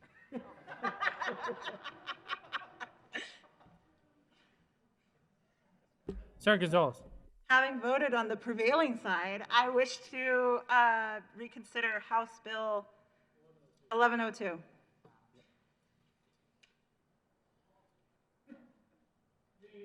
The motion is for the reconsideration of House Bill 1102. All those in favor say aye. Aye. All those opposed, no. The ayes have it. The motion is adopted and reconsideration is granted. Will the clerk please read the title to House Bill 1102? House Bill 1102 by Representative Duran and Soper and Senators Hawkins Lewis concerning requirements of pet stores to sell certain pet animals. Senator Hawkins Lewis. Thank you, Mr. President. I move House Bill 1102 for third reading and final passage. Is there further discussion? Seeing none, the motion before the body is the passage of House Bill 1102 on third reading and final passage. Are there any no votes? Senators Scott, Lundeen, Gardner, Fields, Donovan, Lee,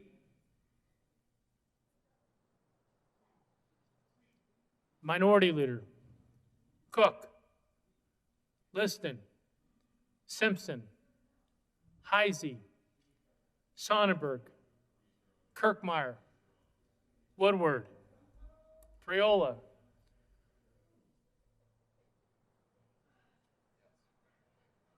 Rankin. Senator Lee is recognized. Thank you, Mr. President. I'd like to change my no vote to a yes. Senator Lee will be recorded as aye vote on House Bill 1102.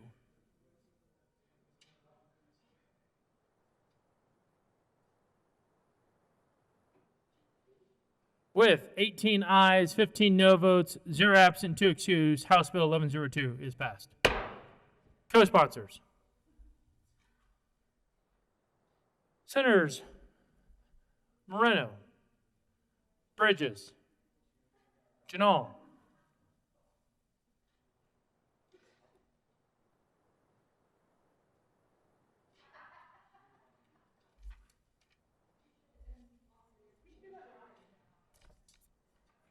will the clerk please read the title? The House Bill 1097. House Bill 1097 by Representative Young and Pelton and Senators Fields and Gardner concerning recommendations from the Colorado Behavioral Health Task Force and in connection therewith establishing a behavioral health administration. Senator Fields. Mr. President, we move House Bill 1097 on third reading and final passage. Is there further discussion? Seeing none, the motion before the body is the passage of House Bill 1097 on third reading and final passage. Are there any no votes?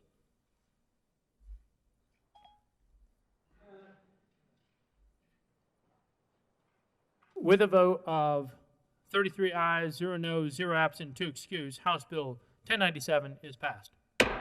Co-sponsors, Senators Moreno, Buckner, Janal, Heisey, Simpson, Story, Minority Leader, Rankin, Hanson, Pedersen, Cook,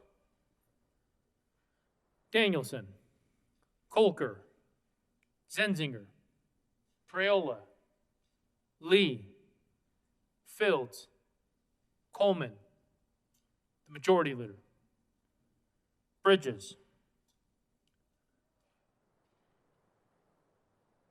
Hawkins Lewis, Scott. Please add the President. Will the clerk please read the title of Senate Bill 208? Senate Bill 208 by Senators Moreno and Representative Herod concerning the transfer of the $100 million from the general election to the state education fund. Senator Moreno. Thank you, Mr. President. I move Senate Bill 208 on third reading and final passage. Is there any discussion? Seeing none, the motion before the body is the passage of Senate Bill 208 on third reading and final passage. Are there any no votes?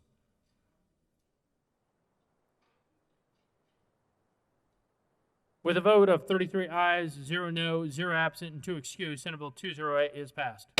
Co-sponsors, Senators Zenzinger, Buckner, Lundin, Heisey, Pedersen, Hawkins Lewis, Scott, Simpson, Lee, Sonnenberg, Janal, Priola, Story, Kolker, the Minority Leader, Bridges, Cook, Kirkmeyer, Fields, Woodward, the Majority Leader, Coleman. Please add the President and Senator Gardner.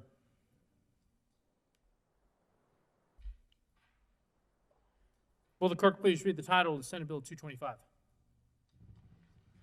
Senate Bill 225 by Senators Rankin and Representative Ransom concerning the repayment of cash funds from which money was transferred in 2020 for the purposes of augmenting the general fund. Senator Rankin. Thank you, Mr. President. I move Senate Bill 225 on third reading and final passage. Is there any discussion? Seeing none, the motion before the body is the passage of Senate Bill 225 on third reading and final passage. Are there any no votes?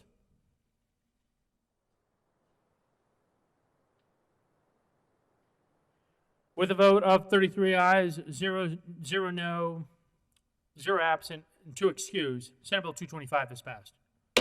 Co-sponsors, Senators Sonnenberg, Zenzinger, Pedersen, Gardner, Lundin, Scott, Lee, Cook, Simpson, Buckner, Kirkmeyer, Woodward, Liston, Heisey, Priola, Minority Leader. Please add the President. General order, second reading of bills, consent calendar. Senator Zenzinger. Thank you, Mr. President. I move that the Senate resolve itself into the Committee of the Whole for consideration of general order, second reading of bills, consent calendar. The motion, you have heard the motion. All those in favor say aye. All those opposed, no. The ayes have it. The motion is adopted. The Senate will resolve itself to the Committee of the Whole for consideration of general order, second reading of bills, consent calendar, and Senator Zenzinger will take the chair.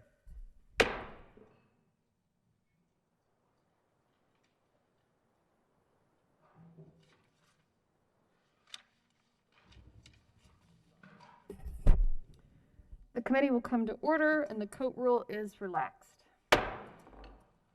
Will the clerk please read the title of all the bills on general order, second reading of bills, consent calendar? Senate Bill 198 by Senators Smallwood and Rodriguez and Representative Robertson Balkenville concerning the repeal of the requirement that the state auditor annually report uses of state education fund money for school capital construction to certain committees of the General Assembly. House Bill 119 by Representatives Rich and Daughtry and Senators Donovan and Corm concerning lowering the suicide rate by enhancing care for persons affected by suicide in connection therewith broadening Colorado's focus to include suicide prevention, intervention, and postvention. Senate Bill 195 by Senator Story and Representative Snyder and Soper concerning permitting notarization of certain probate documents. Majority Leader Fenberg. Thank you, Madam Chair. I move for the adoption of all the bills in the consent calendar, which includes Senate Bill 198, House Bill 1119, and Senate Bill 195. The motion before the body is the adoption of all the bills on general order, second reading of bills consent calendar. Is there any discussion? Seeing none, all those in favor say aye. Those opposed, no. The ayes have it, and the bills are adopted. Majority Leader Fenberg. Thank you, Madam Chair. I move the committee rise and report. The motion is for the committee to rise and report. All those in favor say aye. Those opposed, no. The ayes have it, and the committee will rise and report.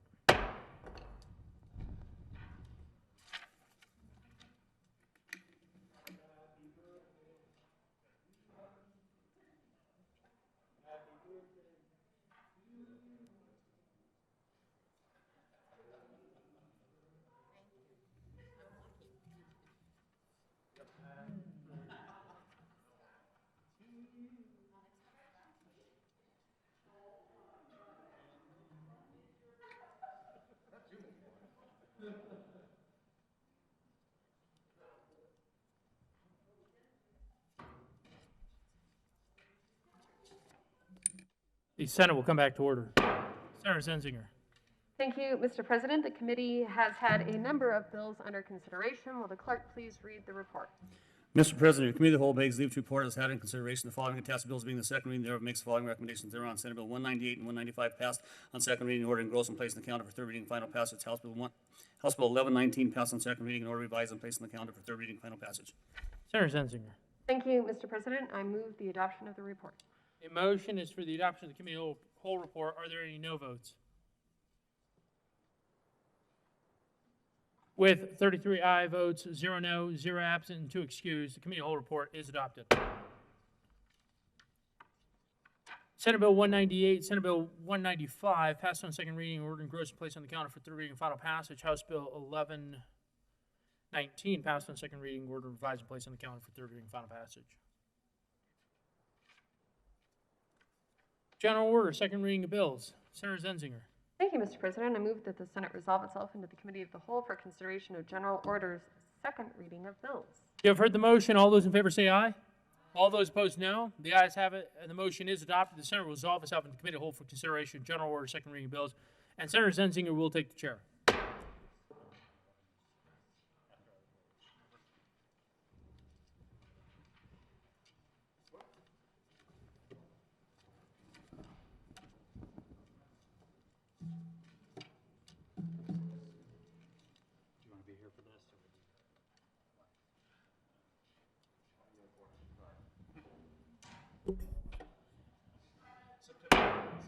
The committee will come to order, and the coat rule is relaxed.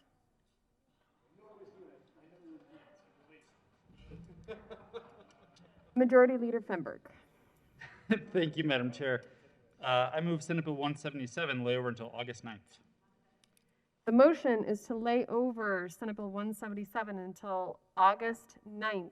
All of those in favor say aye. Those opposed, no. The ayes have it, and the bill is laid over until August 9th. Is that your birthday? Majority Leader Fenberg. Thank you, Madam Chair. I move Senate Bill 61, Senate Bill 72, Senate Bill 173, Senate Bill 116, and House Bill 1047 lay over until Monday, April 12th. The motion is for Senate Bill 61, 72, 173, 116, and House Bill 1047 lay over until April 12th. All those in favor say aye. Those opposed, no. The ayes have it, and the bills will be laid over until the 12th.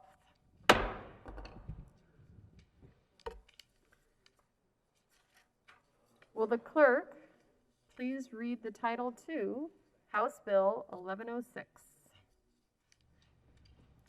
House Bill 1106 by Representative Duran and Mullica and Senators Bridges and Hansen concerning measures to secure firearms to prevent use by persons not lawfully permitted to possess firearms. Senator Bridges. Thank you, Madam Chair. I move House Bill 1106. To the bill. Thank you, Madam Chair. Responsibility is a core Colorado value, and that is all this bill says. Be responsible. It creates an education campaign to encourage gun owners to safely store their firearms and inform them about this law. It ensures that locks are provided with the purchase of a firearm, and it creates a misdemeanor for the unlawful storage of firearms only if you have kids in your home or folks who aren't legally allowed to own a firearm. A firearm is considered safely stored if it's on your person or within arm's reach. It's safely stored with a trigger lock, a cable lock, or in a gun safe when not in use. And this bill explicitly excludes the display of unique or antique firearms. This is an incredibly targeted bill aimed specifically at the problem we're attempting to address: keeping Colorado's kids safe. We know from data across the country that bills like this one work. States with these kinds of laws have 68% fewer firearm-related suicides than states without. If you are already a responsible gun owner who keeps your firearms locked up, this bill will not impact you. And if you don't have kids or people prohibited from owning firearms in your home, this bill will not impact you. What this bill will do is reduce the number of kids we lose to gun-related accidents and suicides. And we owe it to the families we represent to pass this narrow, targeted bill to save the lives of our Colorado kids. And I ask for an aye vote. Senator Hansen. Thank you very much, Madam Chair.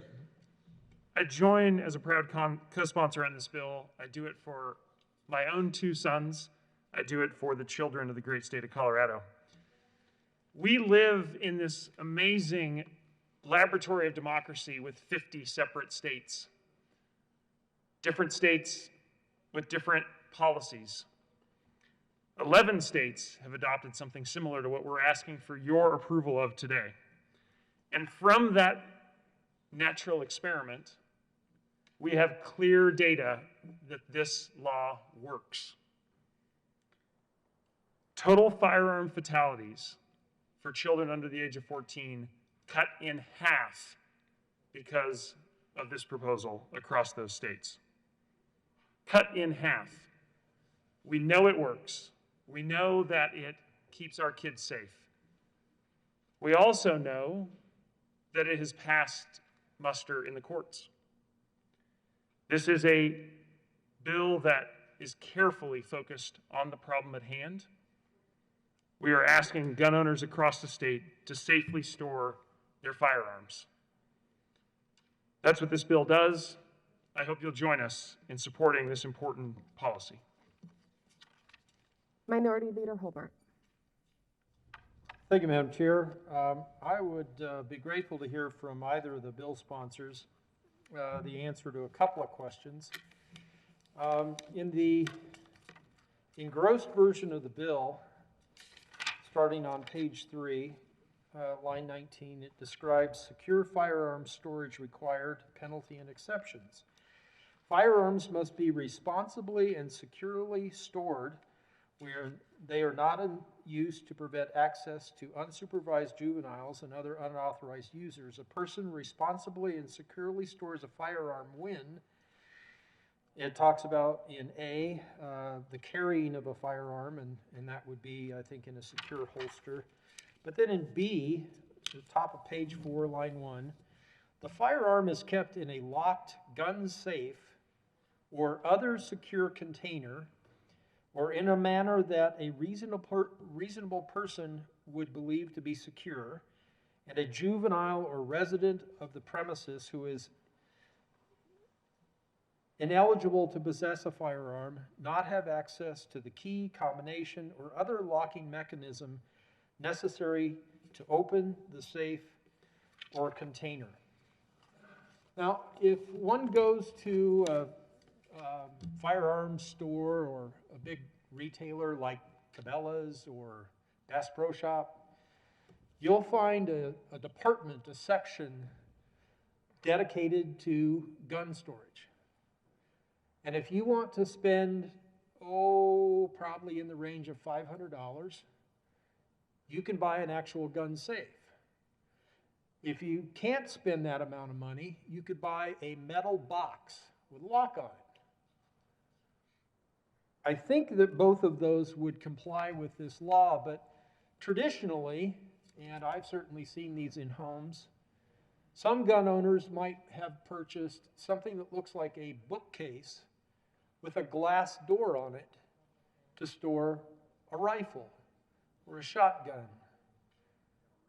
If that glass door has a lock on it, it seems to comply with this bill, as long as the key to that lock isn't in the access of a juvenile or someone who's prohibited from having firearms. And then there might be somebody who has built his or her own furniture, a wood cabinet with a wood door and a lock, or maybe a padlock, or multiple padlocks, but it's made out of wood. Is that wood box considered secure storage? Or would a person who's using that discover afterwards that he or she was not complying with this bill if it became law, because wood is more easily broken than metal or an actual safe? But then I've also seen storage containers. In fact, I have one. It's legal to fly with a firearm so long as you have it in a locked case. And I have one of those cases, and it's made out of plastic. A plastic box.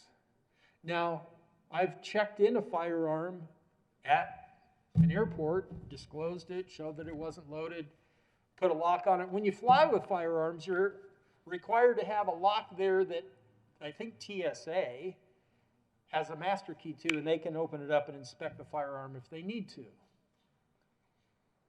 Is the plastic box secure, or is it not?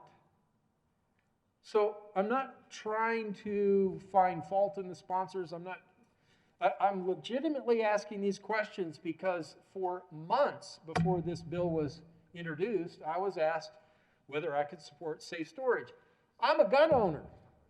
I have 2 grown sons who are now gun owners themselves. One's a sheriff's deputy and can buy magazines of greater than 15 rounds when his father cannot because he's law enforcement. But they've asked, is a gun safe secure? Yeah, I think if you can afford $500 or so, maybe you'd find them on sale for high $300, $400. But if you want to spend $1,000 or $2,000, $3,000, the sky's the limit. I've seen people who have rooms in their houses that are literally bank vaults. I don't know how many thousands or tens of thousands of dollars those gun safes cost. But not all gun storage cabinets are created equal. Some of them are made out of metal.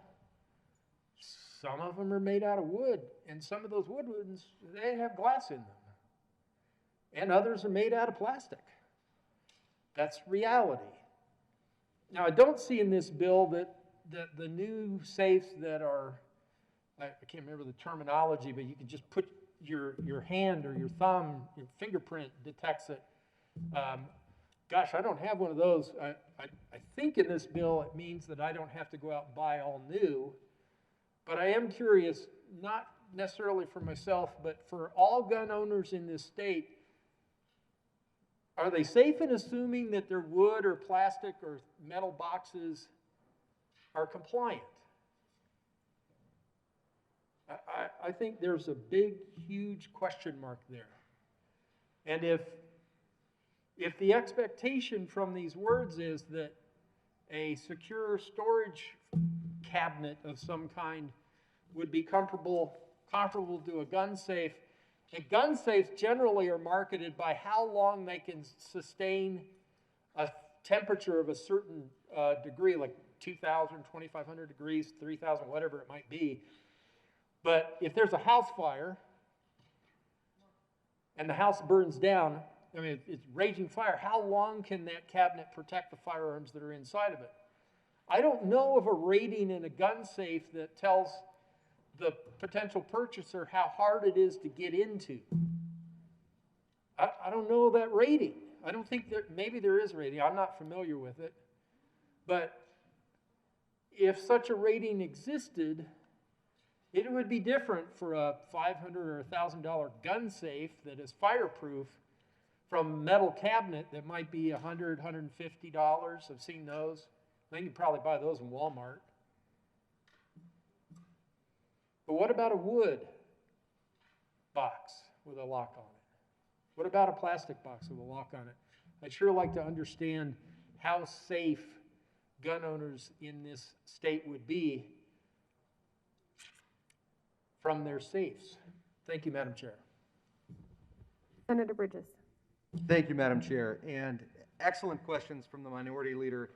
First, I'd say on the digital unlocking safe, it says unless the person has access to the unlocking mechanism, so as long as you don't give the fingerprint or enter in the person who cannot legally own a firearm or is underage, as long as they're not able to access the safe, you don't program in their thumbprint or handprint, that should be fine. When it comes to glass storage cases, wood storage cases, my father-in-law has that gun display that you mentioned with the glass front on it. And when Anne Marie and I start bringing our kids over, should we have kids? Mom is very excited about this. Should we have kids, when we start bringing those kids over, for the first couple of years, probably the glass front would be fine, but I could imagine a point where it might be not reasonable to think that our kids wouldn't be able to somehow get into that. So I think the reasonableness standard will be determined by DAs who are bringing these, by courts. The reasonableness standard is in here for a reason. There is no rating on these, but what guarantees that those guns are going to be unable for anyone to access them is a $5 cable lock or an $8 trigger lock. Just put that on those guns, and then you can store them in whatever kind of cabinet, plastic, wood, glass, whatever kind of cabinet you want to put in there, those will be considered safely stored. So avoid the $500 metal gun safes that can withstand 10,000 degrees for 7 hours if you'd like, and instead spend $5 on a cable lock, $8 on a trigger lock, and safely stored, mission accomplished. Thank you. Senator Cook. Thank you, Madam Chair.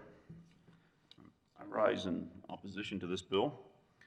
This bill really is absent of any law enforcement mechanism, and the only time that this new law, if it gets passed, will come into play is after the use of the firearm. And unfortunately, what it's going to do is criminalize grieving parents. If a child kills himself or someone else, it's going to criminalize the mom or dad. And the question is, which one? Which one's going to be charged? Everybody in the whole household that knew the gun was there? What if the grandparents live in there with the mom and dad and something happens? We're going to criminalize mom, dad, grandma, and grandpa? Charge them all? This really goes against our right to self-protection as homeowners. The United States has actually one of the lowest nighttime home invasion rates in the world. I know why that is, because burglars don't want to get shot. They know or don't know who owns guns and who has them in their homes. I fear this might give them incentive to commit more home invasions because, now people have to store their guns and lock them up and can't get to them in time. I heard the bill sponsor said that he was going to vote yes on this for his 2 young kids. I'd vote no for my 2 young kids if I still had them in the home, because I believe self-protection in my home is an absolute right. Now both of my kids are grown and adult, but much like the minority leader, they both are gun owners and are responsible gun owners. But they too believe in the right to protect their families, to protect their home against invaders, people who want to do them harm. So I would vote no for my 2 kids and my 2 grandkids. And I'd ask for a no vote on this bill. Senator Liston. Thank you, Madam Chairman. Members, I rise in opposition to 1106. One thing that concerns me, whether it should be in this bill or not, I remember when I was just a little boy, believe it or not, I can still remember those days. My father introduced me to firearms. And just like most kids, when you see a firearm, you're I'll say attracted, or you're very curious about it because you've seen it on television and you know it's you know, such a unique instrument. It can be an instrument of I'll say great joy of learning how to shoot it, and it can be an instrument of great fear. But I remember my father, and probably other adults as well, is that they taught me, as gun owners themselves, but they taught me immense respect and safety that was inculcated in me from minute one, not day one, minute one, is you know, the proper use and safety and storage of firearms, and what it could and couldn't do, and how it could and couldn't should not be used. And that was not a one-time. I'll say, lecture or whatnot. Every time that I was in and around a firearm, you know, my first 22 and my first little 410 shotgun, which I still have today, by the way. So, you know, something that I think that, quite frankly, I think we would be a better society, a safer society, if we took the time, trouble, and effort to teach all of our kids, whether they're interested in firearms or not. I know some parents and people are deathly afraid, which I, you know, can kind of understand. But on the other hand, just like we teach safety on the proper use of an automobile, we would be far better off if we taught safety and the proper use and storage of firearms to all of our kids, whether they had a firearm or not. And it shouldn't just be the kids, quite frankly. It should probably be the adults. Unfortunately, there are adults, which I think what this bill is partially aimed at, that go out and purchase a firearm and they think, well, you know, I can just leave it on the kitchen table, or I can just put it someplace where obviously children can get to it. I don't know that I have the perfect solution for this, except that certainly, you know, that education component and the proper use and storage and safety of a firearm is paramount. That would save us all a lot of grief. The other thing that I would just stress that concerns me about this bill is the fact that the firearms are supposed to be locked up, whether they're in a safe or a metal cord is through it or whatnot. I can't quote the exact statistic. Maybe one of my colleagues knows it, but you know, it's amazing that they've done studies, or they know that even if you have a firearm and somebody is in your presence, they've broken into your home, how quickly, even if they're like 15, 20 feet away, how quickly they can get to you, even if you have a firearm. The point being is that if the firearms were locked up and the bad guys know that they're supposed to be locked up, that gives them an inordinate amount of time to not only break into your house. By the time they break in, you know, and you're trying to open your gun safe or your storage unit, when you know somebody is there, or unlock the key, you're under immense pressure to do that, and you may not be able to get that done. So it's for these reasons, and I'm sure many others, that I respectfully ask for a no vote on 1106. Thank you. Seeing no further discussion, Senator Fields.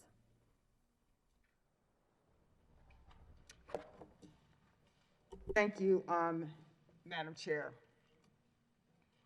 I stand in strong support and urge an aye vote on House Bill 1106.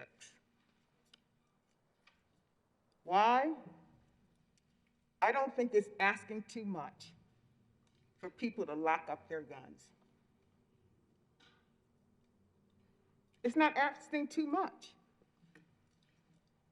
How many of you have cell phones and you lock your cell phone and you have a code on it? How many of you have personal safes in your home where you might store documents? It might be a will, it might be jewelry, whatever that you think is valuable that you need to protect from fire or from theft. There's nothing wrong with locking up your gun. Did you know on the average of 2 kids each week are killed because of unsecured guns in homes? 2 kids a week. These are tragedies that could have been avoided if the gun owner took this time to lock up and to store their gun to prevent children from accessing them.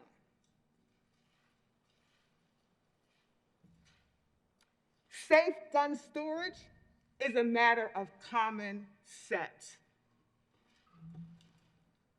Just like when you leave your home. You don't leave your garage door open. You let the garage door down. Just like when you leave your home, you lock up your house to prevent theft or harm to your property. There's nothing wrong with locking up your gun. Surely we can secure guns to prevent unintentional shootings involving children. I read some statistics from Everytown that says that unintentional shooting involving a child happens every 36 hours.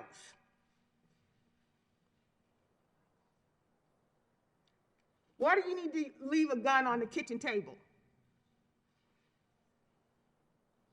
when you're not around?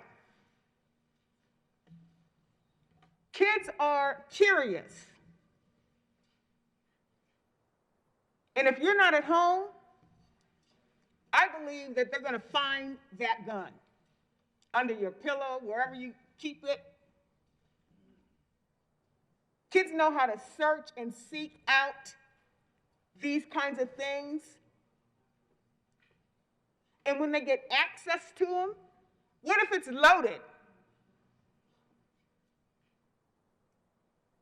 We've all heard the stories.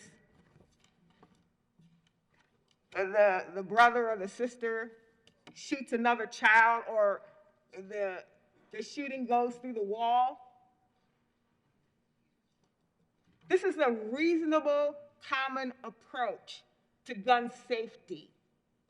If you're not around, if you're not in custody of your gun, lock it up. Vote yes on House Bill 1106. Seeing no further discussion, the motion before the body is the adoption of House Bill 1106. All those in favor say aye. Those opposed, no. The ayes have it, and House Bill 1106 is adopted. Majority Leader Fenberg. Thank you, Madam Chair. I move that we proceed out of order to take up Senate Bill 188. The motion is to proceed out of order to take up Senate Bill 188. All those in favor say aye. Those opposed, no. The ayes have it, and we will proceed out of order. Will the clerk please read the title to Senate Bill 188? Senate Bill 188 by Senators Danielson and Representatives Duran and Ortiz concerning allow a voter with a disability who receives a ballot through an electronic voting device to return the ballot electronically.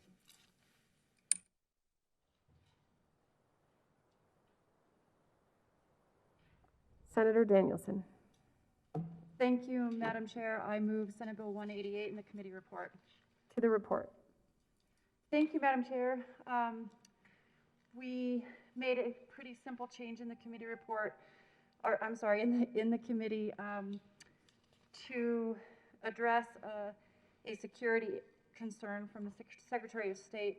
When I introduced the bill, we accidentally struck existing statute that might have interfered with the Secretary of State's ability to produce their ballot on the back end in order to ensure the security of the measure. So we put the language back in as needed and addressed any security concerns that they had and moved on.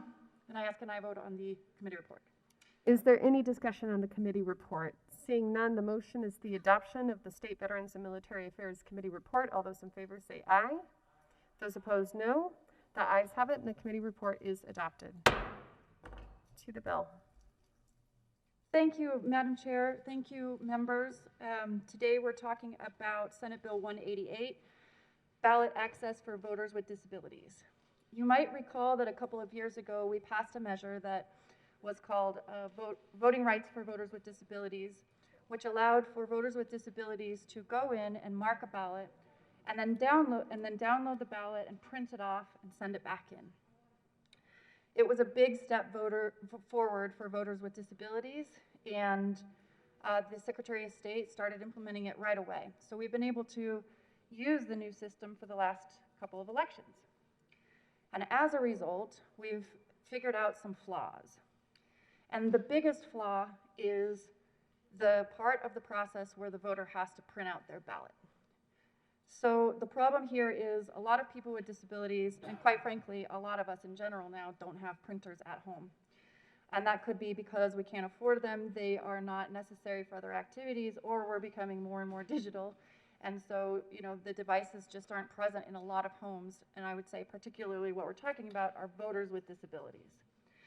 So we've got a great idea, but in practice, we still have a barrier for voters with disabilities to cast a private ballot.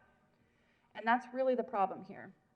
The choice would be to utilize the mail-in ballot system that we have. But if you are, for example, a blind voter, you don't have the same right to a private ballot as a voter with sight, because you still have to have somebody mark that ballot for you and then turn it in, etc. So we've got a great system that would allow someone to mark a private ballot for themselves, which is a right that I cherish deeply.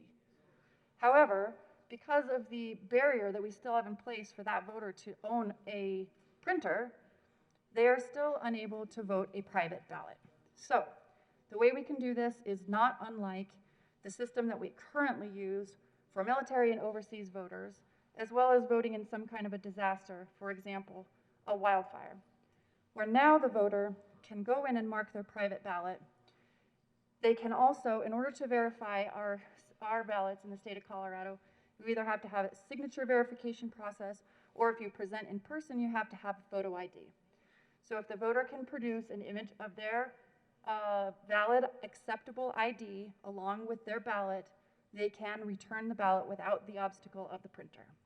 And it's a simple change today that will allow a lot of voters with disabilities to participate in the system and mark for what will probably be the first time in many of their lives, an absolute private ballot, which again, like I said before, is a right that I certainly do not take for granted, but maybe some able-bodied people do. And to have the government, you know, what we've got in Colorado is a safe and secure and accessible system, and the technology is finally there to remove this barrier to allow people with disabilities to vote a private ballot and honor our American tradition, enriching our democracy. So I urge an aye vote on Senate Bill 188 to make sure that people with disabilities have the same voting rights as everybody else. Thank you. Is there any further discussion? Seeing none, the motion before the body is the adoption of Senate Bill 188. All those in favor say aye. Aye. Those opposed, no. The ayes have it, and the bill is adopted. Will the clerk please read the title to House Bill 1131? House Bill 1131 by Representatives Amabali and Caitlin and Senators Winter and Quorum concerning governance requirements for cooperative electrical associations. Senator Winter. Thank you, Madam Chair. I move for the passage of House Bill 1131 and There are no committee reports. all right, so I move for the passage of House Bill 1131. For the bill? This is a good governance bill that's adding transparency to how our electric co-ops are governed. And I'm excited to bring this bill along with the good senator from Montrose. This does some pretty basic things. It eliminates exemption of current governance from co-ops that have 25,000 members or less. It makes sure that the meetings are transparent and open to the public. And it requires co-ops to adopt written policies concerning the compensation of their board members and also to publicly post about their rates and reasons for raising rates. We've been working with all the co-ops that are in support of this, and it's about good governance and transparency on our energy, and I encourage a yes vote. Is there any discussion? Seeing none, the motion before the body is the adoption of House Bill 1131. All those in favor say aye. Those opposed, no. The ayes have it, and House Bill 1131 is adopted. Majority Leader Fenberg. Thank you, Madam Chair. I move the committee rise and report. The motion is for the body to rise and report. All those in favor say aye. Those opposed, no.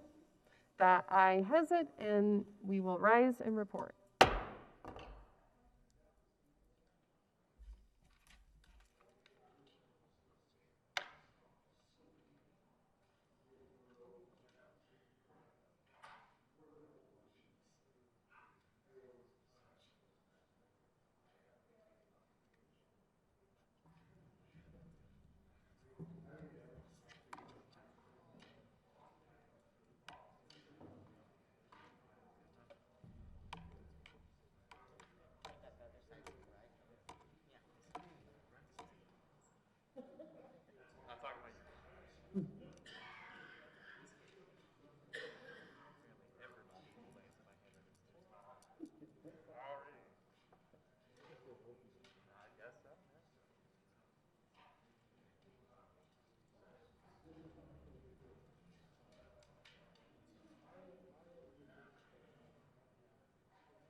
The Senate will come back to order.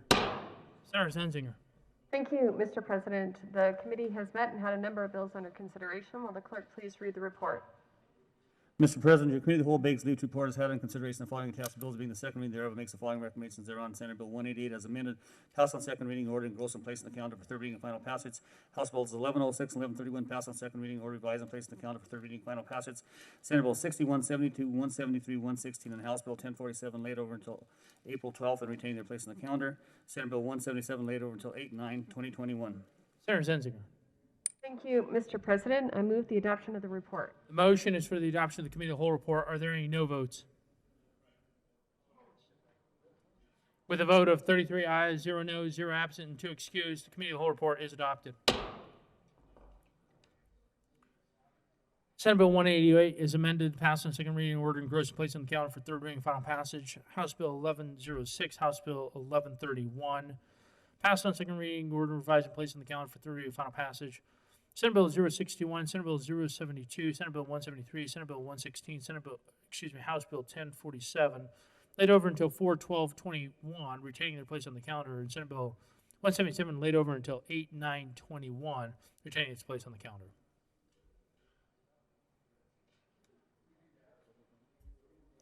Consideration of governor's appointments consent calendar. Will the clerk please read all of the appointments listed on the consent calendar? Members of the Colorado Civil Rights Commission for terms expiring March 13, 2024. A.J. Minion of Fort Collins, Colorado, serve as a representative of Statewide Chamber of Commerce as unaffiliated reappointed. Charles M. Pennison of Thornton, Colorado, serve as representative of Employee Association that represents workers in Colorado and as a Democrat appointed. Effective March 14, 2021 for terms expiring March 13, 2025. Jeremy Ross of Lakewood, Colorado, serve as representative of Employee Association and is unaffiliated reappointed. Charles Frederick Garcia of Denver, Colorado, serve as representative of the community at large and as an unaffiliated reappointed. Mr. Majority Leader. Thank you, Mr. President. I move for the confirmation of all the appointments listed on the consent calendar, which includes members of the Colorado Civil Rights Commission. Is there discussion on any of the appointments listed on the consent calendar? Seeing none, the motion is a confirmation of all the appointments listed on the consent calendar. Are there any no votes? With a vote of 33 aye votes, 0 no, 0 absent, 2 excused, all of those appointments are confirmed. Message from the House. April 9, Mr. President, the House has passed on third reading, transmitted to riser statutes, House Bill 1231. The House has passed on third reading, returns here with Senate Bill 20004 and 84. The House has passed on third reading, transmitted to riser statutes, House Bill 1212, amendments printed in the House Journal, April 8, 2021. Delivery to the Governor. Message from the Reviser. We herewith April 9th, we herewith transmit without comment House Bill 1231 without comment as amended, House Bill 1212.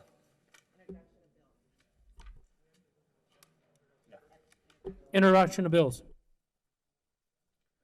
Senate Bill 238 by Senators Garcia and Zenzinger, Representative Escar and Gray, concerning the Front Range Passenger Rail District and in connection therewith creating the district for the purpose of planning, designing, developing, financing, constructing, operating, and maintaining a passenger rail system and specifying the territory governing structures, powers, and duties of the district.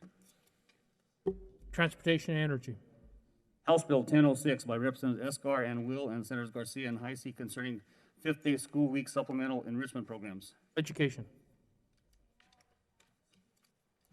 House Bill 1084 by Representative Exman Van Winkle and Senators Heisey, concerning the ability of certain individuals of the custody of the State Department of Human Services to acquire legal authority to derive in connection therewith making an appropriation. Local Government.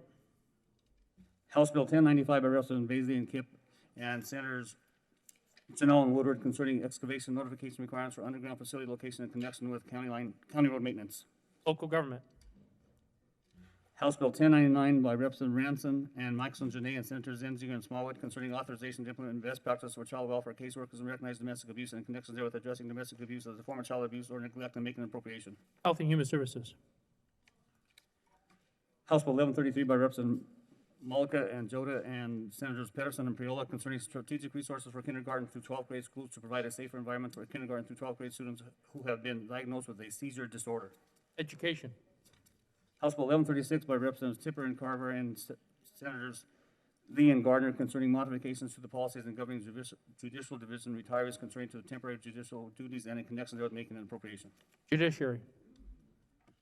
House Bill 1139 by Representative McCluskey and Senator Rankin, concerning the acquisition of forms of identification from the Department of Revenue and in connection therewith facilitating the renewal of driver's licenses by mail and by electronic means, facilitating the renewal of identification cards by electronic means, facilitating the renewal of driver's licenses and identification cards by other individuals, and allowing certain individuals to sign a driving log attesting that a minor driver with an instruction permit has completed a minimum number of driving hours. Transportation and Energy.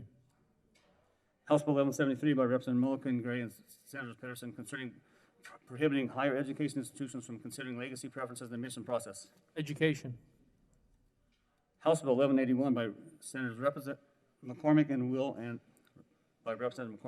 Senators Simpson and Winkler, concerning the creation of a voluntary soil health program and in connection therewith making an appropriation. Agriculture and Natural Resources. House Bill 1186 by Senators Gray and Sullivan and Senators Winter and Bridges, concerning the Regional Transportation District of statutory restrictions related to the district's operations. Transportation and Energy. House Bill 1207 by Representative Daughtry and Benavides and Senators Lee and Fields, concerning the overpayment of workers' compensation benefits. Business, Labor, and Technology. House Bill 1224 by Representative Byrd and Neville and Senators Winter, concerning modifications to provisions concerning foreclosure sales of real property. Business, Labor, and Technology. House Bill 1235 by Representative Byrd and Benavides and Senator Story, concerning measures to improve public safety through the modification of the regulation of fireworks. Business, Labor, and Technology. House Bill 1116 by Representatives Holtorf and Ortiz and Senators Liston and Garcia, concerning access to state parks by Purple Heart recipients. State Veterans and Military Affairs. Delivery to the Governor. April 8 to the Governor for signature on Thursday, April 8, 2021 at 2:52 p.m. Senate Bills 96, 102, 122. Signing of bills. April 8, the President has signed House Bills 1063, 1072, 1076, 1124. Announcements. Senator Donovan. Thank you, Mr. President. I would like to announce that the conference committee for Senate Bill 79 will be on Monday at 9:45 in room 354. Further announcements. Sarah Coker. Thank you, Mr. President. I'd like to take a moment of personal privilege. Granted. Thank you. Before members leave this weekend, I wanted to bring your attention to something that happened yesterday here on the Capitol grounds. Yesterday morning, before most of you got here, there was a young man outside waving a stick, very large stick. I was sitting in my car on a phone call, and he was muttering to himself and walking around the grounds. And I was able to get out of my car, go into the office, and as I left the office a few minutes later, State Patrol had taken care of the situation, and the man had apparently hit one of the State Patrol officers who had a very large gash on his head.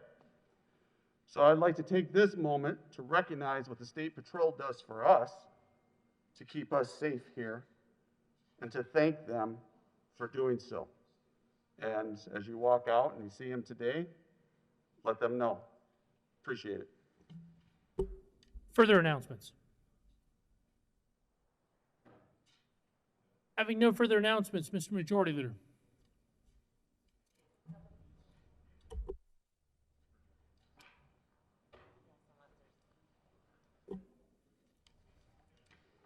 Thank you, Mr. President. I move that the Senate adjourn until 10 a.m. Monday, April 12th, 2021. You have heard the motion. All those in favor say aye.